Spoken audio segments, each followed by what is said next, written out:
find in the back of the closet.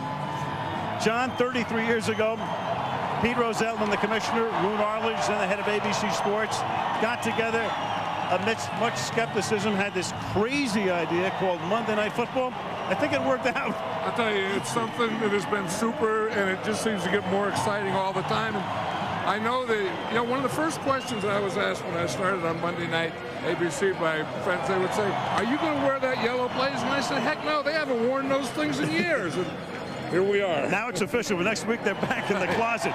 Tonight's game is a beauty. The last time we saw the Denver Broncos on the last night of September, they had a meltdown. They lost to Baltimore, but a month later, a lot of people think they're the best team in the AFC. And a lot of that is Mike Shanahan. I remember after that Baltimore game, I said, what happened in that game will never happen again because Mike Shanahan won't let it happen. And you just watch him in the last couple of games. Brian Griese looks so comfortable. I mean, he does everything. I mean, he's back there. He's handing off. He's running the club. He's audibilizing. He's throwing. And he looks like the Brian Griese of 2 years ago. And watching him practice the other day, I was just thinking, these guys are coming off a bye, and they're awfully fresh. Meanwhile, the Raiders at the end of September, a lot of people felt they were 4-0. Looked great offensively. A lot of people were making them their Super Bowl favorites. Now they've lost 4 straight since, and a lot of the players are saying tonight's a make-or-break game. Yeah, and they're in a hole. And you know how you always say about great players have to come up big in big games? I think the great players also have to come up big when they're in a hole. And I think that the Jerry Rices and the Rich Gannons and the Tim Browns and the Charles Woodsons and these great players that the Raiders have, if they're going to do it, have to pull them out of this slump starting tonight. A lot of future Hall of Famers on the field, and why not? It's a celebration. It started in 1970, and here we are in the 33rd season, the 500th Monday in Denver. Colorado, and I'll tell you, that confetti is really nice and out of sight. I really have had fun. And before the lights go out tonight, what new memories will we have? Jerry Rice and the Raiders, Brian Griese and the Broncos on Monday Night Football. Jerry Rice told us last night he had no idea how intense this rivalry was until you joined the Raiders last year. Can you just describe the intensity and what we can expect tonight? Well, tonight is just like a playoff game, so we're going to have to come out and try to take the crowd out of the game. And, I challenged my players earlier during the week, so we're going to come balls out and try to take this home. We just got to play hard, we got to execute, and we got to put some points on the board. Tonight is your 40th Monday night game, more than any other player. You have provided some very memorable moments in those games. What is it about the bright lights that brings out the best? I love Monday Night Football. It does something to me. It really gets the juices to flowing. So, I got my A game tonight. I'm going to come out, I'm going to try to do everything possible to help my team to win. Jerry, have a great night. Thank you. All right, Al. Well, Jerry can add to his enormous legacy tonight. He needs just one touchdown to make it 200 for his career. 200 for Jerry Rice. Already a memorable moment in that interview. Very memorable moment. Bill Callahan, who took over when John Gruden left for Tampa Bay, won his first 4. Now he's lost 4 straight, and Mike Shanahan was the Raiders coach at the age of 36 back in 1988 and then was fired 4 games into the 89 season. Mike Ganor just signed by Denver. They let Tom Ruin go, the punter. Jason Elam's kickoffs weren't going far enough. Elam, of course, remains the place kicker, and Mike Ganor, former Cowboy, to put it in the air at Mile High. And it bounces out of bounds, so they just signed him because they need a good kickoff guy, and his first kick is out of bounds. The Raiders and their offense taking over at the 40. Kickoff, out of bounds. We place at the 40-yard line. Automatic first down. Rich Gannon, Delaware. Charlie Garner III, the Untouchable, University of Tennessee. John Ritchie, Stanford. Jerry Rice, Mississippi Valley State University. Tim Brown, Notre Dame. Roland Williams, Syracuse University. Barry Sims, Utah. Frank Middleton, University of Arizona. Barrett Robbins, Texas Christian University. Mo Collins, Florida Gators. Lincoln Kennedy, UW. And the Raiders open with 3 wideouts. On first down, Gannon to the air immediately, and Rice makes the catch. And Jerry Rice has now caught a ball in 250 consecutive games. And when you do the math on that, That's more than 15 complete seasons. You know, it's interesting. Jerry Rice was just telling Melissa that, you know, we have to come out and get off to a good start and take the crowd out of it. And they got a big break on that kickoff going out of bounds because they start on the 40-yard line. And then, of course, the first pass completed to Jerry Rice. Gain of 6. Fake to Garner. Gannon's going to run, something he hasn't been doing a lot of this season, and gets close to a first down. Let's take a look at the Denver defense, and they've been good. Trevor Price, Clemson. Lionel Dalton, Eastern Michigan. Chester McLaughlin, Clemson. Kavika Pittman, McNeese State. Ian Gold, Michigan. Al Wilson, Tennessee. John Mobley, Kutztown. Delta O'Neal, Cal Berkeley. Kenoy Kennedy, Arkansas.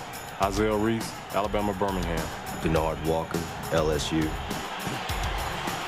They all look like they're mad, don't they? Yeah, well, they've been playing mad under Ray Rhodes, their defensive coordinator. They've been brilliant. Third down, short 1.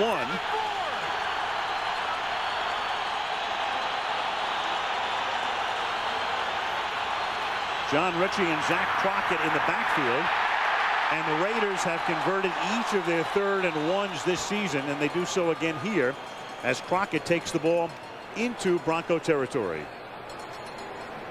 You know, one of the things the Raiders have kind of gone back and forth on this losing thing. They would go where they want to pass, and they'd pass a lot, and then they figured we're passing too much. We want to get into our running game and establish our run. And now I think they're back where they just want to balance. It's probably where they should have been all the time. Gannon going to the air again on first down. To the outside, throws and hits Doug Jolly, the tight end. And Jolly picks up 9, just short of the first down. They'll spot the ball at the 41, tackled by 25, Denard Walker. You know, one of the big matches today is going to be Lincoln Kennedy against Trevor Price. Right here, here's Lincoln Kennedy. Trevor Price is the best pass rusher on this Bronco team. He was a tackle, he moved to end. He's a big, strong guy. He uses a bull rush. You see, Lincoln Kennedy just got up there and just kind of stayed square and took the ride. Second down and 1 at the 41 on the game's opening drive. And through the middle, Garner gets hit and then gets hit again and taken down for a loss of a couple. So Charlie tried to probe the middle and couldn't, and is tackled back at the 42-yard line. It'll be 3rd down and 2 coming up. He looked like a pinball that hit a flipper. And you're going to see Kavika Pittman. He's going to take the inside there. See it right there, the slant. In fact, the whole Denver Bronco defense is stunning to the left. Charlie Garner runs right into it, and he's knocked backwards and ends up going to the right side. And now the Raiders, 3rd and a short 3, come up with an empty backfield with 4 wideouts. Gannon repositioning Brown. And then with the crowd in full throat, he has to take a timeout. So we'll see if they come to the line empty again. 3rd and 3 when we come back to Denver. Charlie Garner offset in the backfield. After the timeout, Gannon under pressure, spinning away, and Gannon is able to get across the 40, picking up the first down. Trevor Price put the pressure on, forcing Gannon to run something he's been doing very little of, relatively speaking, this season. And that's what Rich Gannon does so well. I remember we were talking to John Gruden about it, and he said that's what he misses is these things that on these 3rd and short that Gannon, if he didn't have something, could make a move like that and run and pick up a first down for you. Now from the 37, a swing pass. Garner had to wait for it, and then he's taken down by Denard Walker.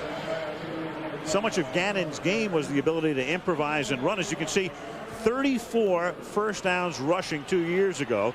That's more than 2 per game. 17 last year. Now only 5 thus far this season. We're at the halfway point. And that's such a big part of an offense is because, I mean, we know that when you get a 3rd down and you pick up a first down, it's not only a first down, but then you get a whole new set of downs. 2nd down and 7. The ball is at the 33-yard line. Tyrone Wheatley is in the backfield. Rich Gannon is making an audible here. He said this is the toughest part of playing here. The pump fake and then a sidearm swing to Wheatley, and Price is in on the coverage, taking him down at the 30-yard line. I see you'll see Price sometimes blitzing, sometimes playing the run, and sometimes dropping into pass coverage as he did there. And you know what they did on that play? They only rushed 2 guys, and Ray Rhodes, the defensive coordinator, has done this against the Raiders before. You see, you start up and you have like 8 up on the line of scrimmage, but you just rush 2, which means, of course, that you're covering with 9. And then that's about the only thing that you have there is that short dump. They gave them that look last year when they beat them. And they really haven't shown it since until right there. Here's Garner now behind Ritchie. And Garner gets taken down at the 29-yard line by the middle linebacker, Al Wilson. Al Wilson was saying the other day, he said, the big thing we have to do against the Raiders is tackle. He said, Charlie Garner is going to get some plays. Jerry Rice, Tim Brown, they're going to catch some passes. But when they catch those short things and those dump-off passes, we have to tackle them. Al Wilson came to tackle, and that was a big one right there.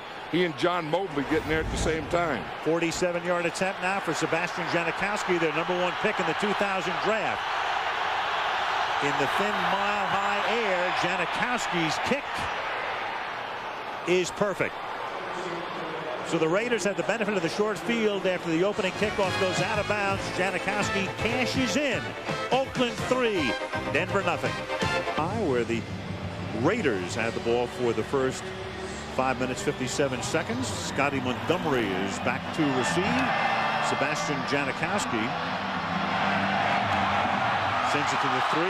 Drop, picked up, and Montgomery with a good run back, breaking tackles and all the way out to the 37-yard line as we meet the Denver offense.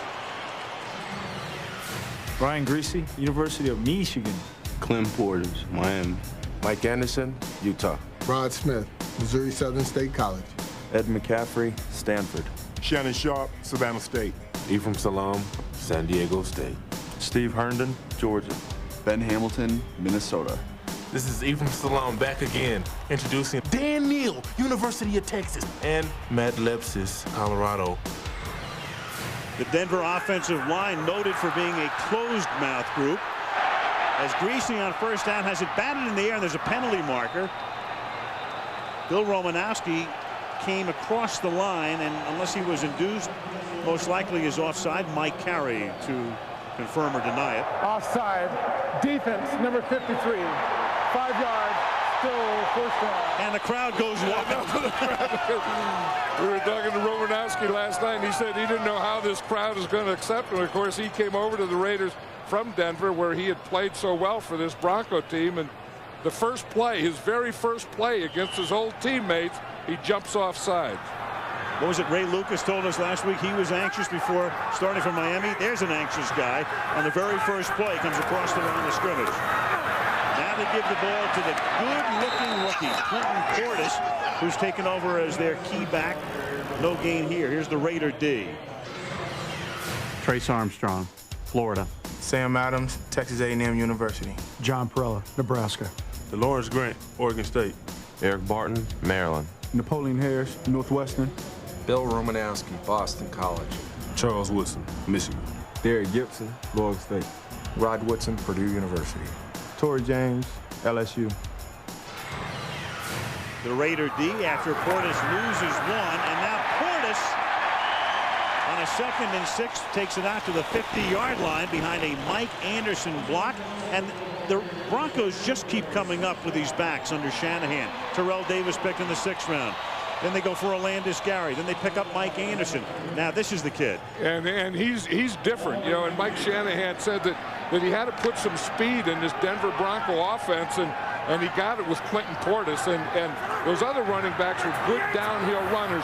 Clinton Portis can do it with speed also. And he's become a decent receiver. Greasy is pressured, but he gets the pass off to Rod Smith. And Smith picks up 9 before Charles Woodson, who missed several games because of a fractured shoulder, makes the tackle. And the Raiders are really playing that bootleg. You know, when the Broncos bootleg, it's always going to be to their right. In other words, Brian Greasy is going to come out here. So you have to get up the field and contain that bootleg. And that's exactly what they do. You see, you fake here. Now watch as Brian Greasy comes around. There's Trace Armstrong right there containing him to make him throw the ball at that time, not letting him get outside. Greasy having a great year. Led the league in pass rating 2 years ago. Portis takes the toss, and then second and short, picks up a first down and a lot more to the 29-yard line, following Matt Lepsis for a 12-yard pickup. Yeah, and you see what Charles Woodson did on that play. The corner, he olayed Lepsis. He has to, you know, somewhere you have to keep the containment. You have to be the force out there.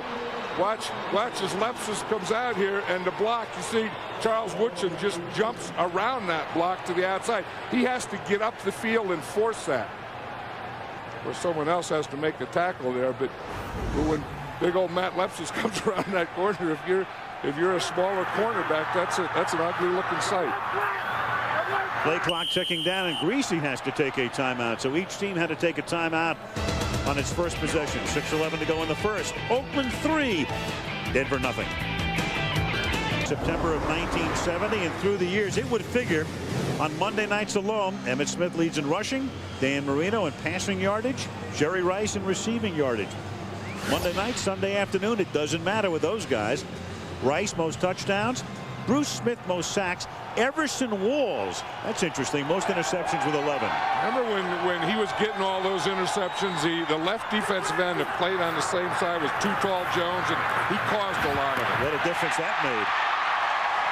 Rod Smith makes the catch, takes it to the 23, where he's tackled by Charles Woodson.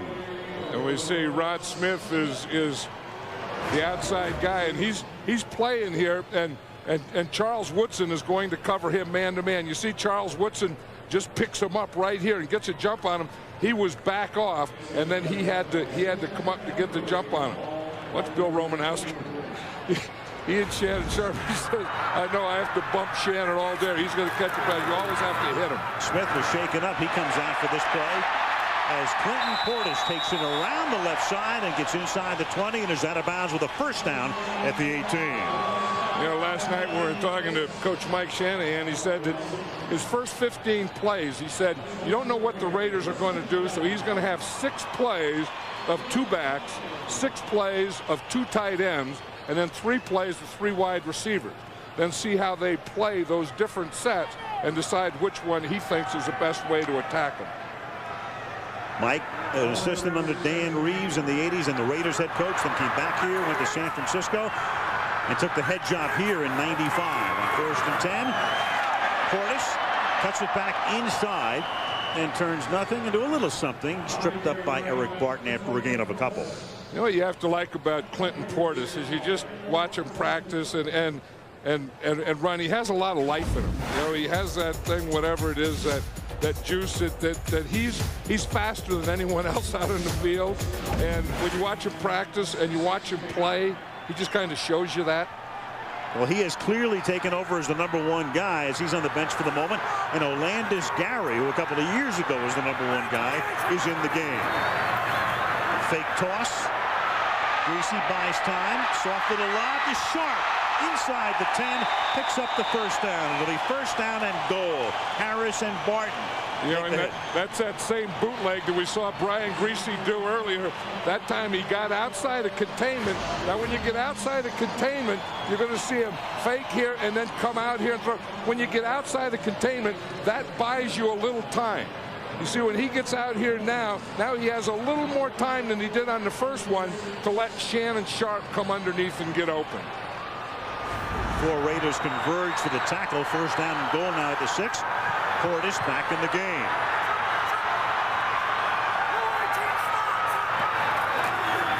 It's Portis. And he picks up about half the distance. 3 yards. Second and goal. And one thing that's interesting when we talk about the speed of Clinton Portis, but this offensive line is also very quick. I mean, you just watch them and the ball snap and they get off first. I mean, they really come off the ball quickly.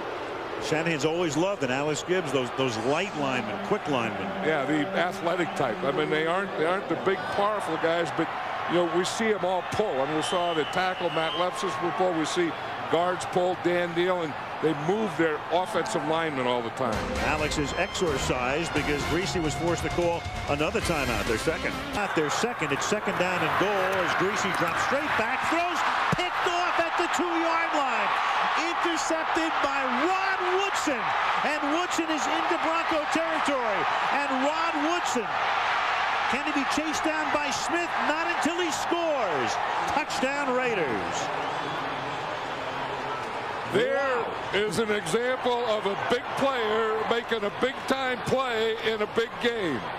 You talk about something that'll change a game and a great veteran player, that's Rod Woodson. They're on the 4-yard line. The Broncos are going in. And instead of getting a touchdown, Rod Woodson jumps right in front of Clinton Portis, and he takes off. You think Rod Woodson can't run anymore? He's going to take it all the way. That was a heck of a play. And that's what the Raiders needed. I mean, if they were going to win this game, if they're going to be in it, if they're going to get out of the hole, they need plays like that. It's the 12th time he's run an interception back for a touchdown. It's his 65th career pick. It's the second time this year he's picked one and run it back a long distance. He did it in Pittsburgh. This one, 98 yards. And the Raiders go up 10-0. As he comes back from the thumb injury. Rams-Bears next week. Janikowski's kickoff fielded at the goal line by Scotty Montgomery. And he takes it back to the 20-yard line with 2:52 remaining. And you have to do that after a 98-yard pick at age 37 and 5,200 feet. And he's been on that ever since. But here's Rod Woodson right here. Now he's playing a position they call robber. He's just going to come up and sit right here and pick off any crossing patterns and read the quarterback. Now watch what he does. You see him come up? He's just going to sit right there in the middle, look for crosses. He sees the cross. It was Clinton Portis. He jumps right in front of it. As you say, there goes the 15-year veteran. And you can always tell when he doesn't have real great speed.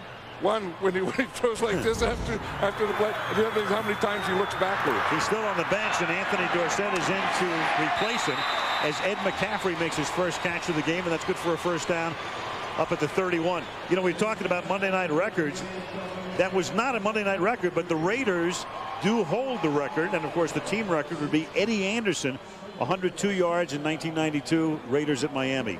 Yeah, and you know that this altitude thing, I mean, we see Rod Woodson going through, is a real deal. I mean, you come here and I remember when it used to be Mile High Stadium. You know, they always remind you to have a sign on the door, 5,280 feet, and there really is something to it. Here is Mike Anderson taking it up to the 35. This is what I'm talking about. Look at the visitors' locker room. Now, as you walk by, you see this sign. Elevation, 5,280 feet, 1 mile above sea level. Now, we really don't need this. I mean, when we come in there and we're getting ready to play a game, we don't need to know that we're 5,280 feet. Well, we can show the folks later, but, you know, not only have the Broncos had a decided advantage at home, but a couple of other teams in the area. The Rockies and the Nuggets also play far better at home than they have on the road historically. 2nd and 7. And Greasy takes off, takes it up to the 40-yard line. So it's more than a myth playing at altitude since 1960, the advent of the AFL. As you can see, 64% of the time the Broncos win at home, 40% away. The Nuggets, and they've not been a very good franchise, obviously, through the years historically, but look at that home versus road. And the Rockies, who were born in '93, same difference. Well, you know what it's all about? It's all about red blood cells. When you live up here, your body makes more red blood cells, so then you get more oxygen. If you don't live here and you come into play, then you're short on red blood cells and you're playing against heavy red blood cells. I'm going out for an IV at halftime. 3rd and 2. And it is Sharp who cannot one-hand it. No. Covered by Romanowski. The ball hit the ground. You don't think that they've covered each other and played against each other in practice and all those things, and they know each other well? Bill Romanowski was saying you can't let Shannon Sharp run free. You have to get up. You have to jam him. And that's exactly what he does. He jams him on the line of scrimmage. Then he gets underneath him and runs underneath all the way. So the ball, if it's going to be completed, has to be thrown over Bill Romanowski to get to Shannon Sharp. Now, he does some other things there, too. He kind of grabbed him with the left hand, but he runs. He never did get turned around. But that was a pretty good throw. I mean, you have to get that ball right there. And Sharp is shaken up, and he is still down. at the 30-yard line. He still has the ball, and he's still in a split position. He still has a divot. Watch as he goes down. He's going to take a divot with his helmet. That's a heck of a catch, though. He caught that ball with his left hand. I'll tell you, I challenge that. I would think they have to challenge that. And they have the time to do it. He has it. You see, the knee is down, and he had control. Now it was a one-handed catch the whole way, so you only have to have control with one hand. I think that's a catch. I do too. And of course, with the extra time, the coaches upstairs had the opportunity to look at it. Mike Shanahan has never been averse to challenge. In fact, he has led the league in. He got down when his knee hit. The issue during the review is, did the receiver maintain control all the way through the process of going to the ground? He received control of the ball, but through the process of going to the ground, the ball came loose. Therefore, it's an incomplete pass. Fourth down. Denver charged with the third and 15 timeout. Now that's a different way to look at it. See, I think when his knee hit is when he went to the ground. Now, if you know, the knee, the second knee, the roll, and all those things, Mike Carey had a different look at it or a different take on it than I had. Yeah, I think that when the ball starts to move, when he appears to exhibit possession, is enough for Mike to feel he didn't control the ball before the knee hit the ground, and thus the call on the field stands. It's a very tough call. It was a tough one, but again, is a control, and then control when the knee goes down, and that's what I think it was. And Romanowski, it was interesting, kind of held off taking his oxygen until after they got the ruling. Well, the Raiders have now forced the Broncos into a position where Denver does not have a timeout, and that also means that Denver cannot challenge a play for the rest of the first half. The new punter, Mike Ganor, supplanting Tom Rulin, who'd been here for over a decade, and it is fair caught with a flag down. Tim Brown at the 17-yard line. It's against Denver for a hold. And I would think that the Raiders would make them punt that ball again. There are sometimes, if you get good field position, you turn down the penalty. But on this one, I think this is one that the Raiders take and make them kick it again. There is no foul for offensive holding by number 55. Rush. First down. All right, let us go to the birthday girl, Melissa Stark. Happy birthday. Well, happy birthday to you a day early.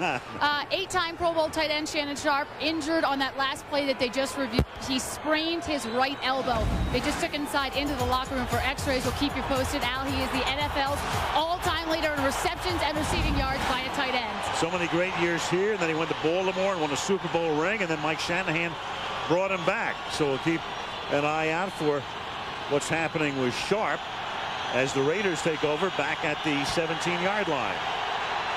So that decision I was talking about, the Raiders, taking the penalty, Mike Carey said there was no penalty. So that's why they're at this position.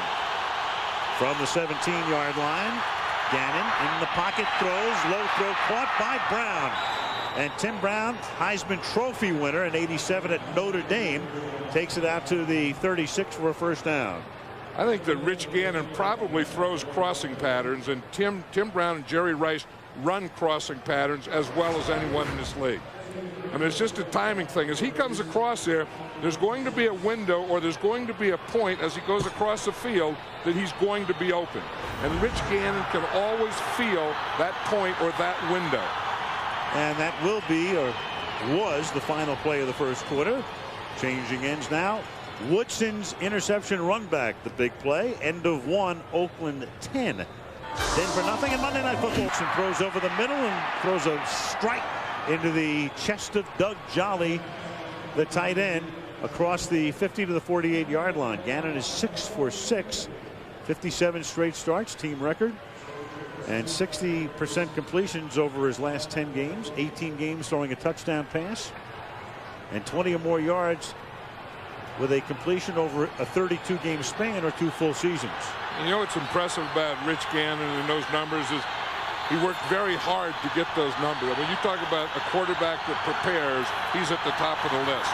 1st and 10. Great protection. Slings it to the outside. Brown forced out by Ian Gold after a short game. Yeah, you see what that defense was again. It was that 2-man rush, and that's why Rich Gannon had so much time back there. But that was the good news. The bad news was there's 9 defenders. You see, they get these 2 guys blocks, so there's no pass rush at all. So Gannon can look and look and look and look. But what's the problem? He has 9 defensive guys that he has to throw against. Gain of 2, 2nd down and 8.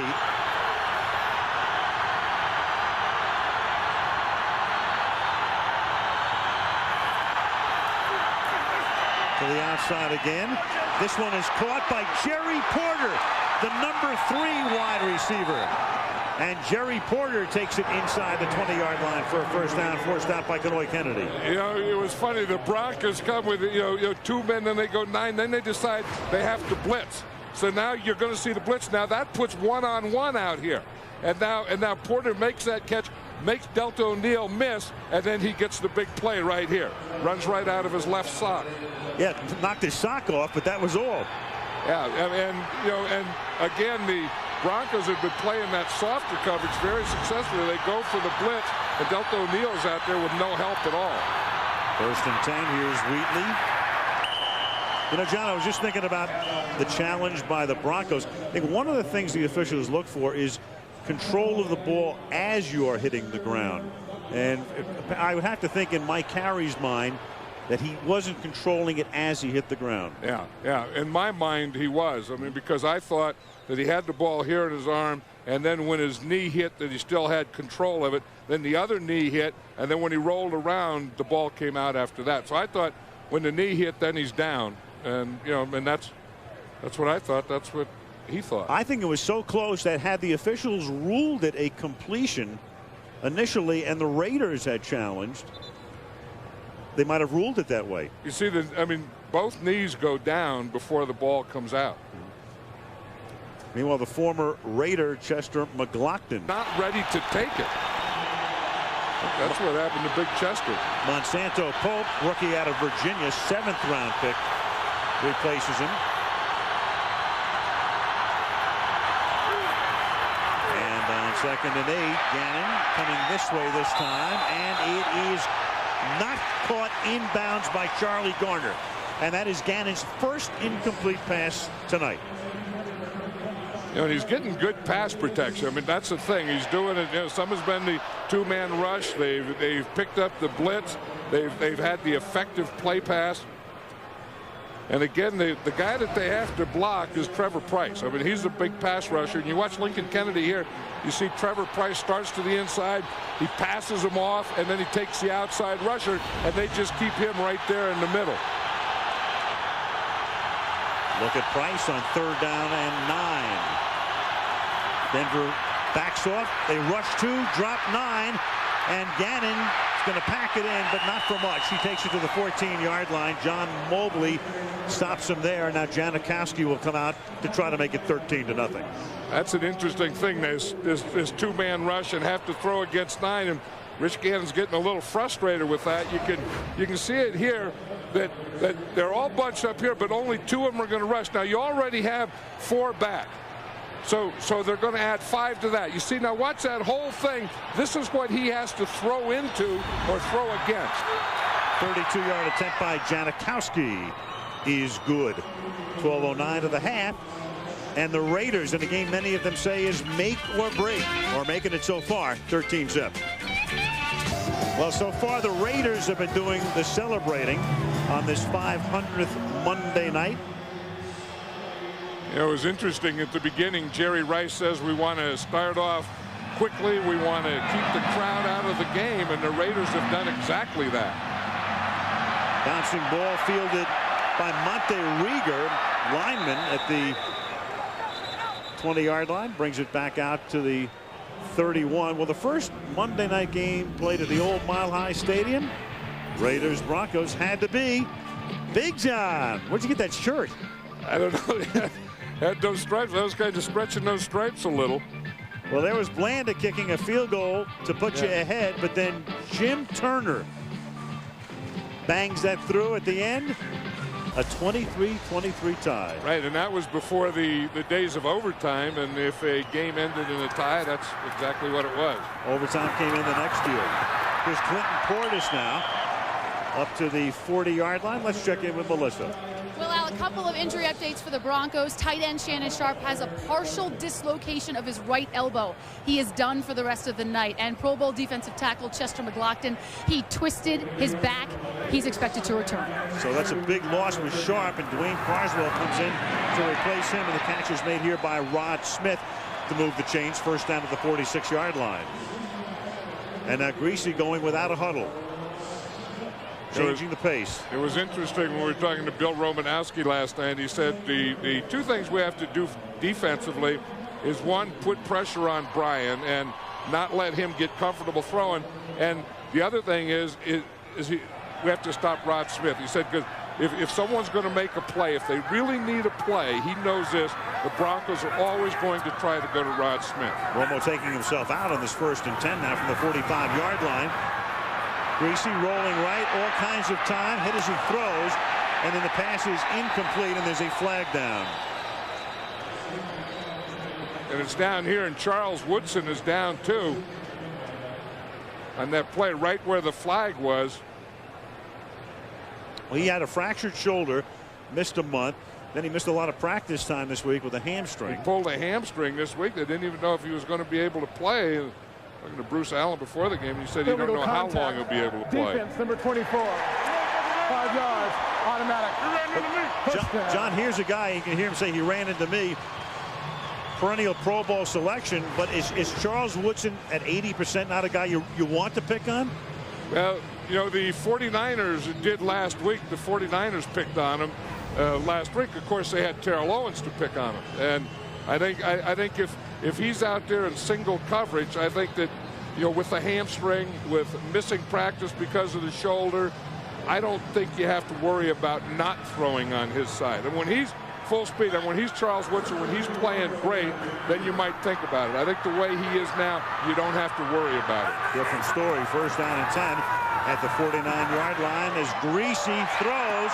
And Lilly was looking inside, then has to look outside. Ashley Lilly, their #1 pick. They love him out of the University of Hawaii. And Torrey James was right there with him. And I think that was what Bill Romanowski was talking about here is to make Brian Greasy throw it when he's not ready. You see here, you see Lilly here, and the ball is coming out a little early. Lilly didn't get turned around, but Brian Greasy, if you watch here, he's made the throw now. He has to get rid of the ball right now. He can't hold it any longer, so he had to throw it just that split second early. And Roderick Coleman is the man who forced the issue. And now the Raiders take a timeout. Timeout Oakland. 10:50 to the half. Raiders 13, Broncos nothing. Field at Mile High, 2nd down and 10 after the Raider timeout. Looked like Greasy was ready to back away. Dwayne Carswell also moved, the tight end.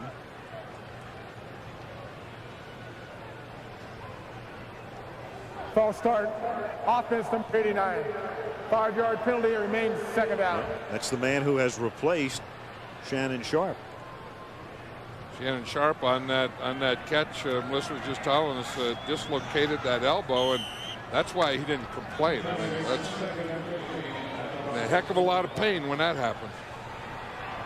Sharp, their 2nd leading receiver, coming into the game behind Rod Smith. Greasy hangs in the pocket and throws a strike, a perfect strike to Ashley Lilly on 2nd and long for a 1st down at the Oakland 37. Yeah, we've talked about Clinton Portis being speed and Mike Shanahan trying to get speed into this offense. This is the other guy right here, Ashley Lilly. He and Clinton Portis are the 2 fastest guys on this Bronco team. And again, when you have speed, the other team knows you have speed, then you can break things off like this because they give you a cushion because of your speed. And the hero of the game so far is the man who is injured. That is Rod Woodson. Rod Woodson came into this game injured. He had a bad knee. There's a personal winning percentage. Rod Woodson, who's been, of course, with the Steelers, then he spent 1 year with the 49ers, and then he went to Baltimore before coming here. He's played in 16 Monday night games, 15-1. Your old Charge, John Matusek, second at 14-1. Right, and Rod Woodson, is such a competitor, and and winning and playing and being tough is such a big part of what he does. He wasn't even aware of that. And then, and you said, how many did you win or lose? The only one he remembered is the loss. And that was in '91 when they lost to the Giants in Pittsburgh. Anthony Dorsett replaces him, number 33, the son of Tony Dorsett, 1st and 10 at the 38-yard line. And nowhere to run for Clinton Portis, wrapped up by Eric Barton, the 4th-year linebacker from Maryland.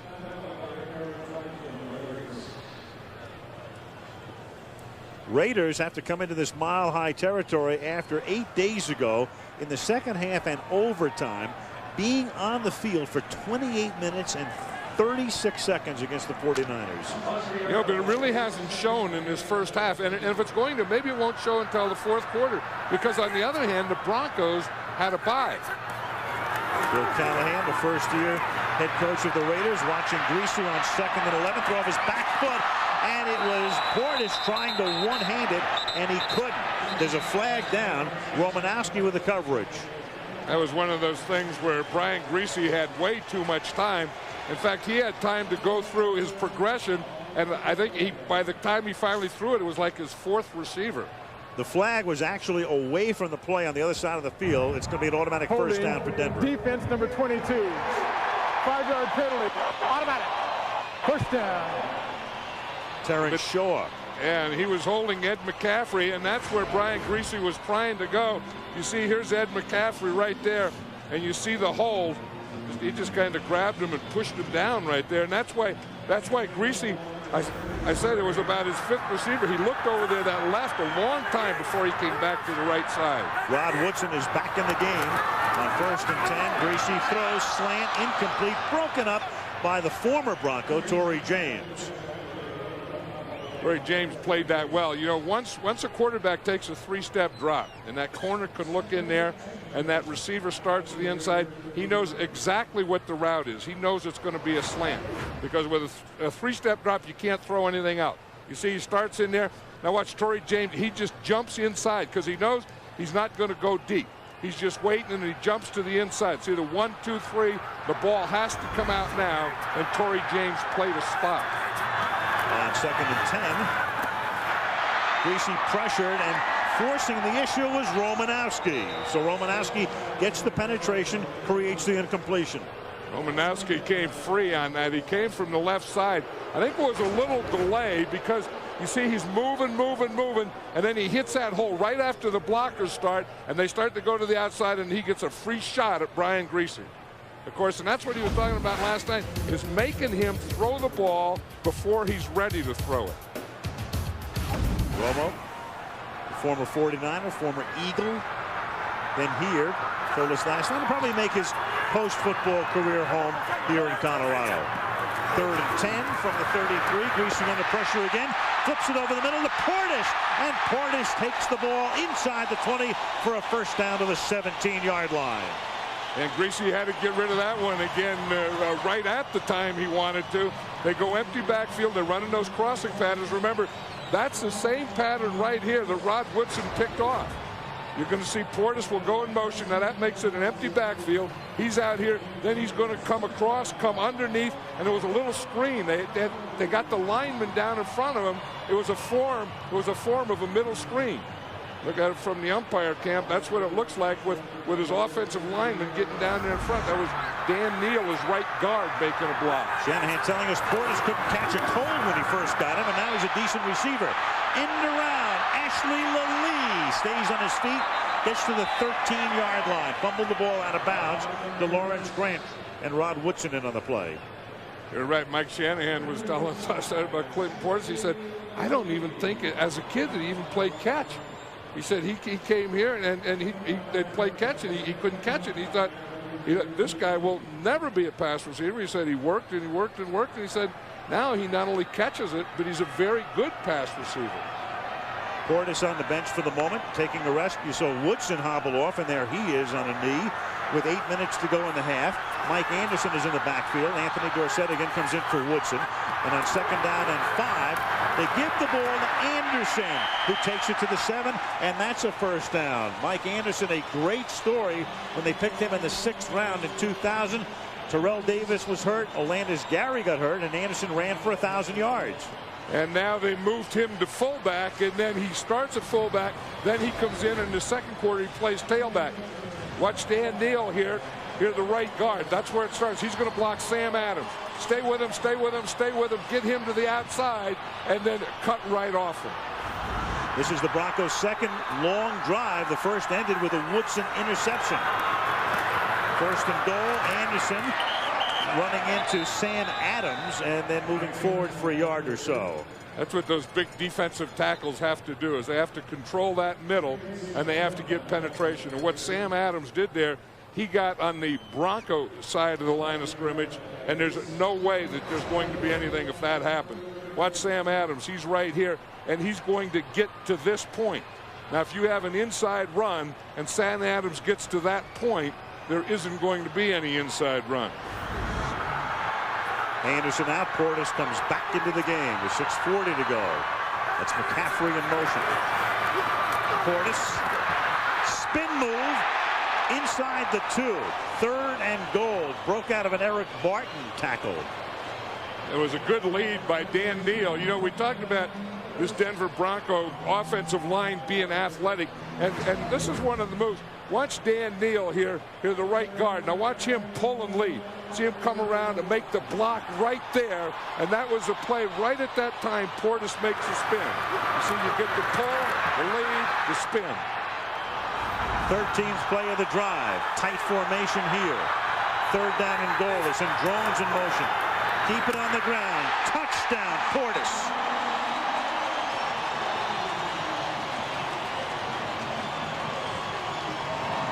Men on the field. Defense is decline. Scores good. Wonder where the extra man was on that play. You got guys coming in and out. Woodson's been hurt. Jason Elam with the conversion. And with 5:56, and he patched Steve Berline, his new. I have West, Mid, and East, and I don't have Mountain. Yep. It's always been the bane of existence to live in this time zone. So since I've been here, I've had no idea what time it is. Marcus Knight runs it back, and he's tackled by Reuben Drones at the 20. Regional action this Saturday. First down for the Raiders. Gannon throws. Garner makes the catch. Charlie gets 5 to the 25, where Ian Gold, the man who created the situation where Romanowski went to Oakland, makes the stop. Mike Shanahan saying that he told Romanowski, look, I'd like you to stay, but Gold's going to get your reps. So if you're going to stay here, you're going to be a happy backup. And I think that was part of the speed that Mike Shanahan wanted to add in this time. We talked about Portis and the lead, but on defense, it's Ian Gold. And when you put Ian Gold in there, these are probably the 3 fastest linebackers in the league. 2nd down and 5. That's caught over the middle. Brown gets taken down by Trevor Price, and this is Ray Rhodes' unit, and Ray in his own way making a little bit of a comeback, and there's an interesting connection here. Rhodes, 4 years the head coach of Philadelphia. There's Ray, went to Green Bay for one forgettable year, into Washington as the defensive coordinator, but Ray Rhodes gave Bill Callahan his opportunity to coach in the NFL. He hired him as the line coach in Philadelphia when Ray got the job in '95. Right, and also at that time, John Gruden was the offensive coordinator, and Bill Callahan and John Gruden worked together. And then, of course, they both came to the Oakland Raiders together. 3rd down and 4. Gannon under pressure. Chase launches it. It flutters, and wide open is Garner. Gannon was able to buy so much time that Garner somehow got that far behind Kanoy Kennedy and makes the catch.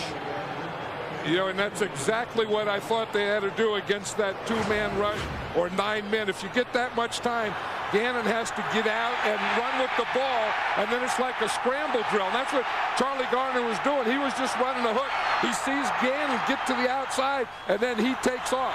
You see no rush here. Now get outside. There's only a 3-man rush. Now get outside. Now go to a scramble drill. That's exactly what they did, and Gannon launches it to Garner. 49 yards to the 25-yard line, and that's caught by Roland Williams for a gain of 3, the tight end. And I'll bet you that was the adjustment that they talk about. You know, when we get that 2 or that 3-man rush, it's tough to throw against 8 defensive backs or defenders. It's tough to throw against 9 defenders. But if you run, get out of that pocket and stand out there and then just play a scramble drill, that's one of the ways to beat that defense. Gannon 12 out of 13. He's also run the ball 3 times for 12 yards. Wheatley is the running back here. Gannon to throw it again underneath, caught by Wheatley, breaks a tackle just for the moment, and then is taken down at the 18-yard line.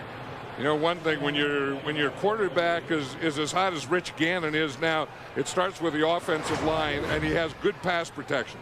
Watch this. I mean, we've seen them where they've only brought 2 or 3. Now they're bringing 3 and trying to spy on him, but they just pack that whole thing in there. And when you give Gannon time like that, he's going to find someone somewhere. Got a little help from Lincoln Kennedy, who also got a little help from the officials by not calling that. 3rd down and 3 from the 18. Garner in motion. Backfield is vacant. Gannon throws, caught 12-yard line, and Jerry Rice, who caught a ball on the first play from scrimmage in the game tonight, makes his second grab. On that play before that, where he threw it outside there, Jerry Rice was open on a crossing pattern. I'm surprised that that's what Rich Gannon does so well, is find those openings on that cross. And I don't know if Jerry Rice said anything to him or not, or maybe Rich saw him and said, geez, I should have gone there. So he came right back and went to him. Raiders passing twice as much as rushing. Actually, it's more like 18-4, because 3 of those rushes are Gannon scrambles. So they've only called 4 running plays in the huddle. 2-minute warning. Good first half in Denver on this 500th Monday. Raiders by 6. 2-minute warning. They have 1 timeout. Denver has none from the 12-yard line. Gannon throws, caught by Rice. He gets dragged down at the 7-yard line by Al Wilson.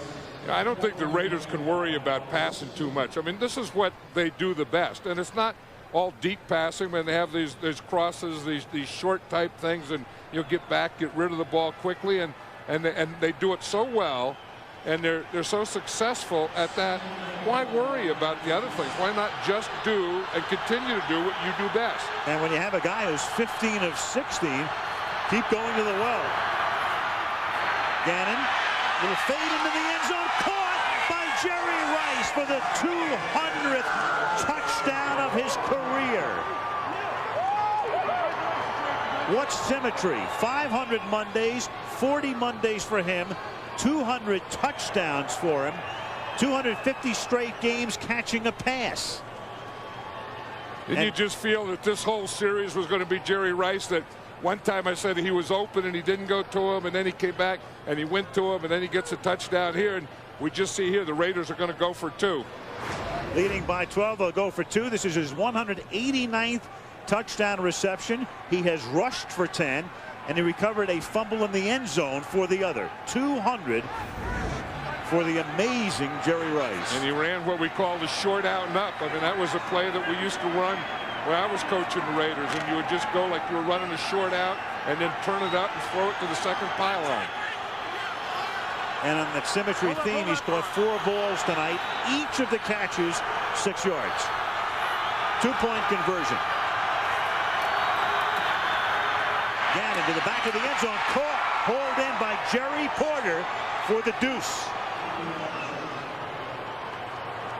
And the Raiders trying to break this 4-game losing streak after starting the season with 4 wins, lead by 2 touchdowns. I'll tell you, Rich Gannon is about as hot as a quarterback can be in the first half, isn't he? I mean, he's getting back there again. As I say, though, it all starts with protection. He's had great protection, but he's getting back there. He's getting his reads and getting the ball out of there. That is beautiful. But they've had that. But, I mean, if you give Gannon time like that and you have all these receivers, running these crosses, these short, tight patterns. You know, he's going to find the open guy. All you have to get is a step, and Rich Gannon will put that ball on you. Jerry Rice, 16 glorious seasons with San Francisco, 2 here. Rice became the all-time touchdown leader on a Monday night a few years back, and there it is, 200 for Jerry, 161 for Emmett. Marcus Allen third at 145. And in the history of this series, 33 for Jerry. Emmett scored 24, Marcus 19. Did you see that guy that was congratulating Jerry Rice down there? He was a pretty good receiver himself. That was Fred Biletnikoff, who's the wide receiver coach for the Raiders now. And Janikowski booms one into the end zone for a touchback. The 500th bad. You know, and the Raiders came in here with a lot of life. You would think the Broncos coming off a bye would be the one that had all the life. Not true. The Raiders have in this first half. It's been that kind of a season all over the NFL. Smith makes the catch and he's out of bounds. Remember, the Broncos do not have a timeout. Another look now. Go back to Jerry Rice. Short out. Oh. Jerry Rice. Picking the perfect time to do it. You know, and the thing about Jerry Rice that is so impressive is, again, that he works hard to get where he is. I mean, he's not the most natural of wide receiver, but he's the best that's ever played. 2nd and 4. Carswell makes the catch, and now James was trying to keep him in bounds and does. Carswell trying to get out of bounds, and coming in to finish him off was Dorsett. Dorsett almost came in and finished it off in more ways than one. He knocked his hat right off the field. And they have to go without a huddle. They're trying to go no huddle. They have no timeouts. And no helmet for the tight end. And Greasy's going to be taken down in the arms of Trace Armstrong. And for Trace Armstrong, a milestone. Started with the Bears, went to Miami, 100 career sacks. 2nd and 15. And that's caught up at the 36-yard line, taken in by Ashley Lilly. You know, that's why when you waste those timeouts early, they always come back to haunt you. And now Oakland does Denver a favor by taking a timeout.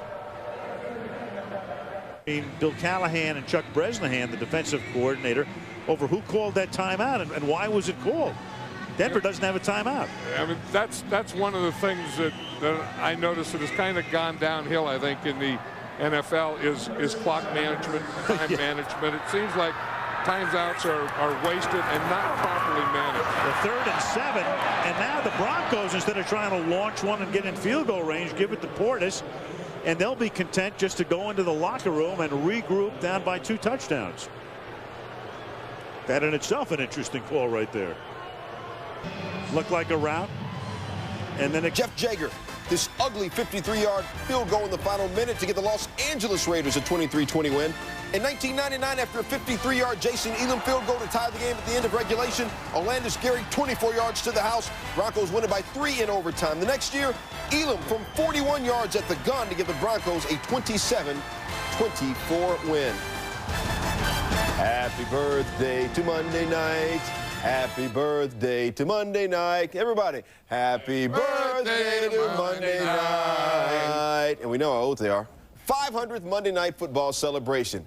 You know, when Rune Arledge and Pete Rozelle first came up with the idea of playing NFL games on Monday night, most people thought it would flop. Wrong answer. Monday Night Football has been the longest-running TV series in history. And for 33 seasons and 499 nights, it has been the most exciting, most entertaining night of the week. And this game is underway on ABC. Now it's a foot race. He'll go all the way. It is intercepted by number 52, Billy Andrews. Touchdown, and no penalty flag from the field. There's a depressed Joe Namath. And Bo Jackson to the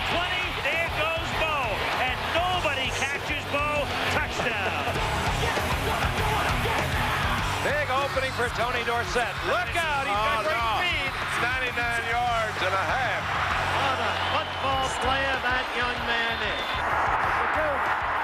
Unbelievable a play as you'll ever see. What a quarterback. He throws to the end zone. It is off with a touchdown by Davis. Lord, you can take me now. I've seen it all. Going for Golden Richards, and he went. Oh, beautiful catch. Look at that agility. That's something special right there. Campbell. Runs everybody to the right. Look out. He's gone. He may take it all the way. Duckworth, they should catch him. He has great speed. Football. You believe that? Taylor all alone is going to go all the way. John Lennon, a member of the famed Beatles, was shot twice in the back tonight, rushed to the Roosevelt Hospital, dead on arrival. One realizes what an athlete can come to mean to a population. Theismann's in a lot of trouble. And it was Lawrence Taylor who slammed Theismann to the ground. Theismann's season is over.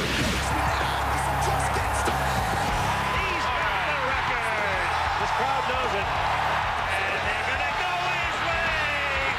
He did it! The record. He did it! McAllister coming down the sideline, and McAllister is going to go all the way. What a football game that turned out to be. William Perry fights the football. Of course, he's always there. They're number one in the nation.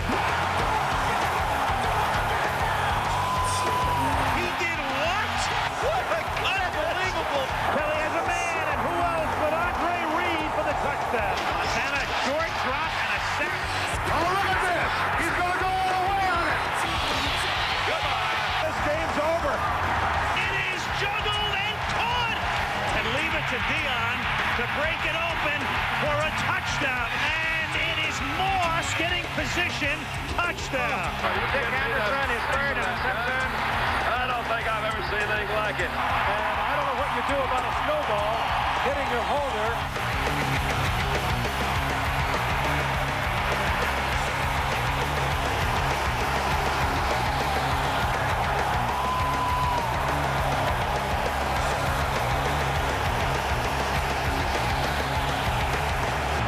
The party's over. I don't believe it. And tomorrow and next year starts the same old thing again. Looked like a rout, and then it got wild. And what will the 500th Monday night beget? I think this one may get wild before it's over. I agree with you. Janikowski's kick fielded at the goal line. Scotty Montgomery brings it back out to the 24-yard line. And let's check in with Melissa. Well, Bill Callahan told us yesterday that the key in this game was getting off to a fast start. Well, he was ecstatic at halftime, had a huge smile on his face. He said this could not be going any better. He called Rod Woodson, who had that interception return for a touchdown, a turnover Temple center. He said it 3 times. I asked him if they were going to run the ball more in the second half with the lead. He said, absolutely. That's what we're going to do. Turnover Temple center? Yeah. I don't know what that means, but I mean, that was a big, big play in this game, that Rod Woodson interception. So the 3 times for emphasis. And Rod Smith gets taken down after he picks up a first down. The graphic went by quickly, but it's very significant to note the Broncos through the years have had a tremendous amount of success coming from behind to beat the Raiders, but never have they erased a 14-point deficit. And that big turnover, that one at the bottom right there, that was the play. That was the Woodson pick. On 1st and 10, Portis through the middle for a yard. And you could see that the Raiders didn't have any rushing yards. I think they had 14 yards rushing in the first half, but they didn't need it. You know, it's not one of those things where their run has been stuffed or they couldn't run. I think their passing and Rich Gannon were so successful and so hot that they really didn't need it. Greasy 67%, but for 98, Portis averaging a little better than 4 yards a carry. And through the air, Smith 4 grabs, but only 28 yards in the first half. 2nd and 9, Lilly in motion. They give it to Smith, who gives it back to Lally. And the #1 pick from the University of Hawaii gets hogtied at the 49-yard line by Eric Barton. Yeah, there's a number of ways that you want to use speed on your team, and one obviously is to have a wide receiver run deep. The other one is to have him run across, and the third way is this, on a reverse. Hand it to him and get him out here in open space without throwing it to him. Or someone better block Eric Barton, or the guy's going to get a pretty hard flop here. Boom, whoop, doink. You know, when you get rivalry games like this, you get tackles like that. 3rd down and 2. Greasy. And he's got the first down to Ed McCaffrey at the 46-yard line, tackled by Woodson. Ed McCaffrey's a beauty, isn't he? You see those shoulder pads? He said he first came here and he wanted the smallest shoulder pads. Everything Ed McCaffrey does is to get light stuff. Small shoulder pads, no hip pads, no thigh pads. In fact, he wears a size smaller shoe so that he can be faster. And then he cuts the toe out because it's a size smaller. Look at, here it is. So he cuts the toe out right here and wears a size smaller so he can run faster. And he's made a remarkable comeback from a season-ending opening night injury last year, as Portis gets taken down behind the line of scrimmage by Napoleon Harris, a rookie from Northwestern. And he said after that injury, and they had to put a titanium rod in his leg, and he said he really wasn't sure until he went to training camp if he was going to be able to come back. And because of the no huddle, the Raiders had trouble getting the right personnel in, and the Raiders were forced to use a timeout because of the no huddle. On ESPN. After the Oakland timeout, 2nd down, 11. Raiders nearly jump but get back onside, and McCaffrey makes the catch for a short gain to the 41. I think one of the things that somewhere had to affect this Bronco offense is when Shannon Sharp goes out. You know, now he was a big part of this game plan because they do things with Shannon Sharp that you don't do with normal tight ends. You're not going to do it Dwayne Carswell. And then, you know, I mean, they split him out and they put him in motion. They put him in, you know, in the backfield. They move him all over the place. And then if we look at Sharp, when you see him go down, he dislocated his elbow. Now he's out of the game. I think they have to change their whole offense. And Greasy right now in that whole new offense hits McCaffrey. Flag comes in, as you see, at the 31-yard line. In fact, 2 flags, one down at the 37 as well.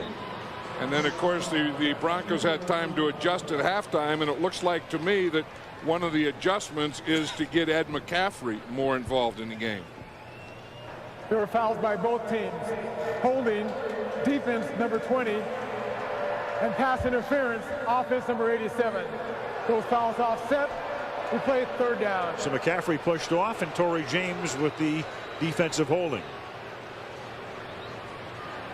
So you wonder which one came first.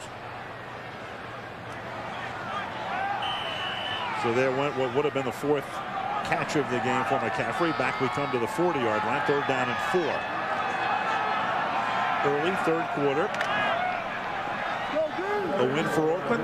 They're a game out of first. A loss for Oakland. They're 3 games out of first. Huge pivotal game. 3rd down and 4. Greasy over the middle, and it's incomplete. And looking for a flag was McCaffrey. There is none. Yeah, I think McCaffrey is really taking some of Shannon Sharp's plays. Like I said, on that one, they put him in the slot, and that's kind of, you know, the slot is a Y who is a tight end, and you see him here, and he's gonna start to the inside. Now it's an option. If the guy goes outside, then you go back to the outside. It looked like Torrey James held him again on that play, didn't it? And Shaw was in on the play. Terrence Shaw. McCaffrey, you saw him put his hands up. Nothing doing. They'll punt. Mike Honor just signed during the bye week to replace Tom Ruin, who'd been here for a decade. And he bounces it at the 10, and the Broncos will stop it before it gets into the end zone, pinning the Raiders deep. Lenny Walls got down there with 10:40 remaining in the 3rd. Oakland taking over, up by 14 in the renewal of one of the great rivalries in the National Football League. Raiders back at the 4. Gannon, another completion caught by Garner. Rich Gannon tonight is now 17 of 18. The only incompletion was actually caught, a pass that was caught by Charlie Garner, who was just barely out of bounds. Yeah, Rich Gannon has started off this game up to this point and played about as perfectly as a quarterback can play. Numbers to the first half. No rushing stats to show you really because they're not running the ball. Garner 3 catches. Rice 4 catches, including touchdown number 200. Gannon surveying, throws, caught by Wheatley underneath, and he gets taken down by Ian Gold, close to a first down. Again, you know, Rich Gannon is such a big part of this in his vision and being able to get rid of the ball quickly, but pass protection. I think the offensive line of the Raiders have been dominating the defense of the Broncos. And here's a pass chart for the first half, and you see the distribution: 2 for 2 behind the line of scrimmage to the left, 1 for 1, 5 for 6 to the left, 3 for 3 in the middle, 5 for 5 on the right. He's only thrown 2 balls over 15 yards, but he hasn't had to. And you can see how he's spread the ball across the field. It's not just right or left or middle. It's all equally distributed across the field. And the play clock is already down to 0. And that's a delay of game.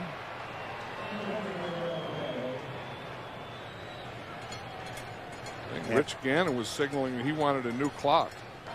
The officials took longer than expected to spot the ball, checking out for the first down. There'll be no foul for delay of game. Please put 5 seconds on the play clock. 5 seconds on the play clock, please. Well, they'd measured for the first. Thank you. Right, and that's what Rich Gannon was talking about, that you know they didn't give him the full time. He knew that and he saw that, and then they got it right. But he still has to get the ball off down. Yeah, and now that they've run out of time. But I'm confused to the extent that I've never heard of a situation where you put 5 seconds on the play clock. I mean, what would normally happen after a stoppage is you'd go back to 25 seconds on the play clock. And that's what Rich Gannon is asking for, and I think that's right, that he should get a full play clock, because if they're only going to get 5 seconds on the play clock, then he shouldn't have huddled. The referee did not inform the quarterback of the 5 seconds on the clock. Please put 5 seconds on the game clock. Okay, so now the Raiders have to get up to the line of scrimmage right now. They can't huddle up. Well, the interesting thing was they put 5 on the clock. He announced it to the crowd. Gannon said he didn't hear it. Now they still haven't wound the clock. Now they do. 1st and 10 from the 14-yard line. Gannon. And the delay doesn't bother him one iota. Rice makes his 5th catch of the night. First down at the 29. You know, I was thinking the same thing. Let's Tyrone Wheatley. We're going to see the blitz. Al Wilson come straight up the middle. Watch that. That's what you have to have. You know, we talk about the offensive line blocking, but when they blitz, your backs also have to block. Tyrone Wheatley was perfect on that block. From the 29 on first down. Gannon. One completion after another. Jerry Rice to the 36. That's a gain of 7. Gannon's on a pace right now to set an NFL record for most completions in a season.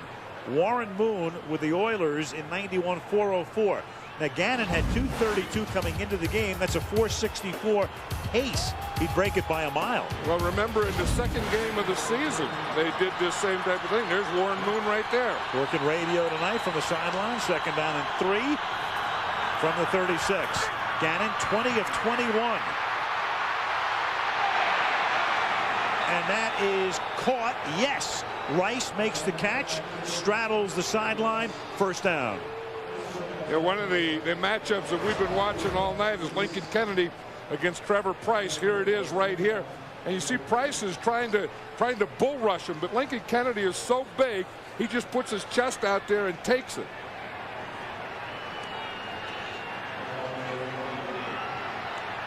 I tell you, they really, this offensive line of the Raiders has done an excellent job of protection tonight. 3 receivers to the left. Garner set in the backfield. First down and 10. Little flip. Porter. And a good defensive play by Izell Reese to penetrate and stop at the 50. And you see Jerry Rice missed a block out there. You know, he was telling us last night, he said that I'm in search of a perfect game. Said the closest he ever came, he thought, was Super Bowl 23. And the first thing that he brought up was blocking. You see, it's going to be a little screen. He has to be the lead blocker. His guy is the guy that made the tackle. You know, and he clapped his hands together like, I mean, he was upset. He knew that that was his play, and he had to make that block to make that play. Reese shaken on the play. Injury timeout. 7:22 left in the third. Go on ABC's Monday Night Football. Not that many years ago. Nope. Oakland to LA and then back to Oakland. The Raiders have not beaten the Broncos in Denver since they moved back to Oakland in '95. But tonight, speaking of perfect games, that's about as close as you can get. 2nd down and 8 after the injury timeout at the 50-yard line. Raider offensive line doing a magnificent job. Caught. Jolly, tight end, forced out by Ian Gold along the Raider sideline. You know, and the big thing is you look at Rich Gannon's jersey and how clean it is, and you realize why. He hasn't been hit. He hasn't been knocked down. There haven't been any batted balls, and he hasn't been sacked. Now, that will usually equal a very clean quarterback jersey. Now, if you're the defense, you don't want a clean quarterback jersey. Rich Gannon is way too clean if you're a Denver Bronco defender. John, the Raider offensive line is pitching a perfect game. Yes, they are. Zeros across. 4 and 5, and there is the 15th straight completion. Caught by Roland Williams, and he moves the sticks. 1st down, 41. And again, if Rich Gannon has that type of protection, it's just like skeleton. You know, you do a drill like this where you just have your receivers and no line. And when he can have this time, look at the separation. I mean, the closest defender to him when he's standing back there to throw is about 3 yards. Now he has great vision lanes and also great throwing lanes. And that's created, again, they're trying to stunt. They're trying to do something to get to Rich Gannon. And whatever they do, the Raiders are picking up. And you can see Trevor Price on that play. Like he hurt his left leg. Well, he comes out. Their best defensive lineman, but tonight that Raider offensive front doing just a phenomenal job. Gannon at 23 out of 24. 7 different receivers. Again, of those 8 rushes, 3 were Gannon scrambles. So they have called in the huddle only 5 running plays. And you just play the game just to play it. I mean, there's no, I don't believe that, you know, if you pass a lot in one game, you have to come back and run. Just play. Just go play and do what you do best. And that's exactly what the Raiders are doing. 1st and 10.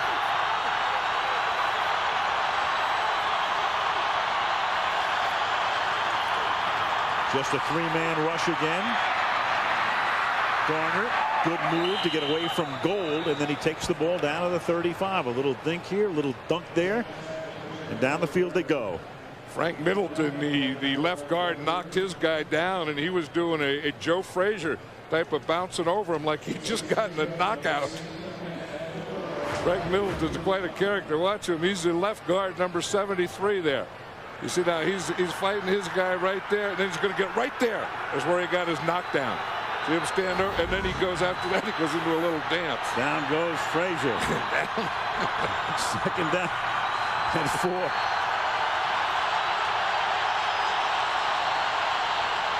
And Gannon has to take a timeout. And that is the 2nd used by Oakland here in the 2nd half. 21-7 Raiders. 2nd down and 4 now from the 35-yard line.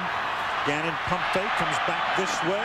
Another completion caught by Tim Brown, and that's a 1st down. And let's check in with Melissa. Well, an injury update on Broncos defensive end Trevor Price. He has a sprained left knee. He was in a tremendous amount of pain. He's out for the rest of the game. And Al, he already had 7 sacks on the season. 7 sacks, but they've neutralized him tonight, and Kavika Pittman's going to move over to play that spot.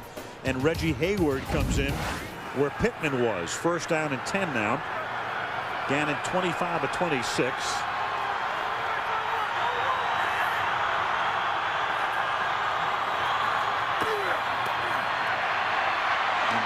throws. That's caught by Brown, and Mobley takes him down. You know, John, you asked Gannon last night, what do you have to do to win? He said, we need to start fast. They did. We can't have turnovers. They haven't. And we have to be good on third down, and they are 5 out of 7. Yeah, and I was just thinking the same thing. Everything that he said they had to do, they've done. But he's doing it and feeling so comfortable about it. I mean, right now, Rich Gannon is just having his way with this Denver Bronco defense. And they can't stop him. 2nd and 8. Over the middle. Caught Jerry Porter for the touchdown. Look at Rich Gannon. He just walks off the field like that's what you're supposed to do. And the crowd and Shanahan are shell-shocked right now. Gary Porter is the inside receiver right here. He's the slot, and you see it's against the zone. He just runs right through the zone, and they get it over the linebacker. Was a cover 2 and in front of the safety. I was just saying, Rich Gannon's having his way. This looks, and I know it's not easy. I don't mean to say this is easy, but it looks way too easy for him, doesn't it?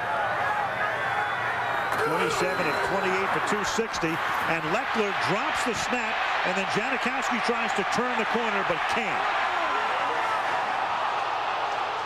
It's the only good thing that's happened to Denver in a while, and there's a flag down.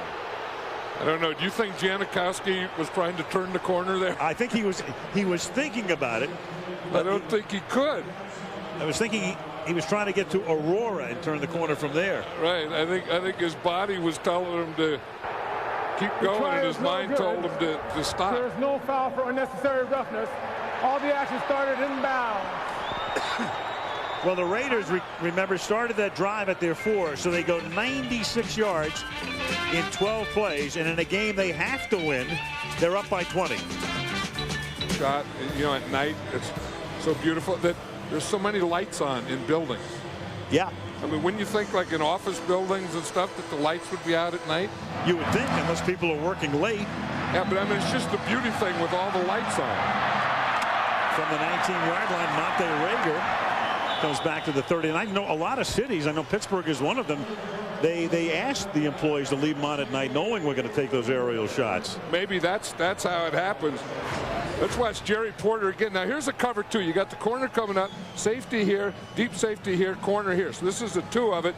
And what Porter does is he just splits these 2 safeties. Now you have to get your Mike down here. So he gets behind the Mike and in front of the safeties. Now watch him all the way, and you see the safeties, and see how he splits them right there, and he throws between the safeties and over the middle linebacker. Porter, an emerging star, making it 27-7, and now Greasy on first down throws. And that's caught by Smith on a slant with under 4 minutes now to play in the 3rd. And coming into this game, you'd think the Raiders, in those 4 losses, they had 2 overtime games, and you'd think that they were kind of beat up, and the Broncos coming off a bye, and you never know what's going to happen. On 2nd and 4, never more so as Lally makes the catch. John, then this year, I mean, we seem to say it every year. These games are just so unpredictable. But I mean, this is off the charts this season. I mean, every week there were 2 or 3 games. You go, how in the world did that happen? And then, you know, which team is which? I mean, the Philadelphia Eagles, we see them and they look like a great team, and then look what happened to them yesterday. Right. And the Jets seem to be ready to implode, and they go to San Diego and rout them. And the Broncos, some people thought they were the best balance and the best team in the league. 1st and 10, Greasy throws. That's caught by Lally, but they're picking up a little bit of yardage only at a clip. Rod Woodson, who's been in and out of the game, and of course had the biggest play of the game. But Oakland and Denver, I mean, you know what it's like down there. You know what it's like up here right now on 2nd and 5. As Portis with a flag thrown, and that comes from the umpire, normally meaning holding. I'll tell you, it was always wild down there. I mean, these fans, were always, some of the best fans in the National Football League. I mean, they love their Broncos, and they come here and they let you know it when you're the visitor. Holding. Defense, number 97. 5-yard penalty, automatic. Ephraim Salam, the tackle, is down. The call is on Perella for holding. Here it's from the umpire cam here, and you just see, here's Perella right here, and you see him start off, and he just grabs Ben Hamilton and takes him down. That's what you have to do. I mean, that's the kind of stuff that goes on down there, that you just have to grab and then fall on anything you can. The oddity on that play is that when the umpire throws the flag, but 99% of the time it's holding, but 99% of that 99% is offensive holding. It's on the offensive guy. Salam out. Blake Brockemeyer is in, 1st and 10 at the 34-yard line. Swing. Portis. And Portis is taken down by Derek Gibson. You know, one thing that the Raider defense has really done well tonight is they've tackled well, and that's a big part of, you know, we talk about their offense and Rich Gannon, but their defense is also tackling well. They tackled so well that Portis can't get up from that tackle. Clock stops for the injury.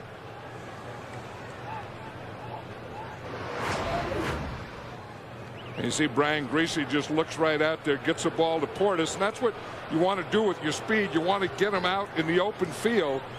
But Derek Gibson played that real well. You know, you have to hold on there and just wait. You know, just wait for someone else to get there. You know, don't let him just get right by you right now. See, he holds him up, and then Romanowski's able to get there and get the hit. That's the shot that's going to force Portis out of the game for at least one play. Over now, and they're telling me that it's just a halfway point. It's one of those things where your body says it's basketball season, the schedule says it's halfway. Salam back in the game, 2nd and 3. Smith makes the catch, picks up the 1st down at the 21-yard line.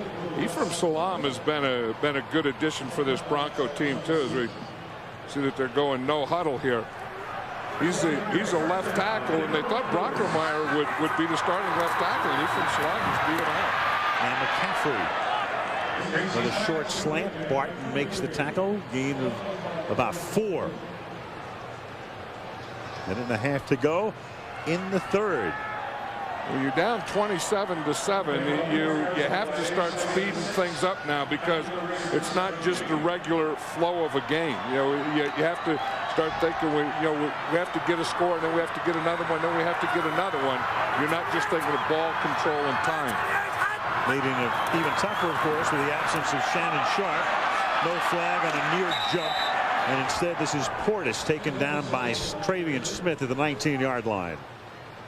That's where the Raiders have been. I mean, they've been stout and tough inside, so there's not much running in there, and they've been quick in pursuing to the outside and tackling well.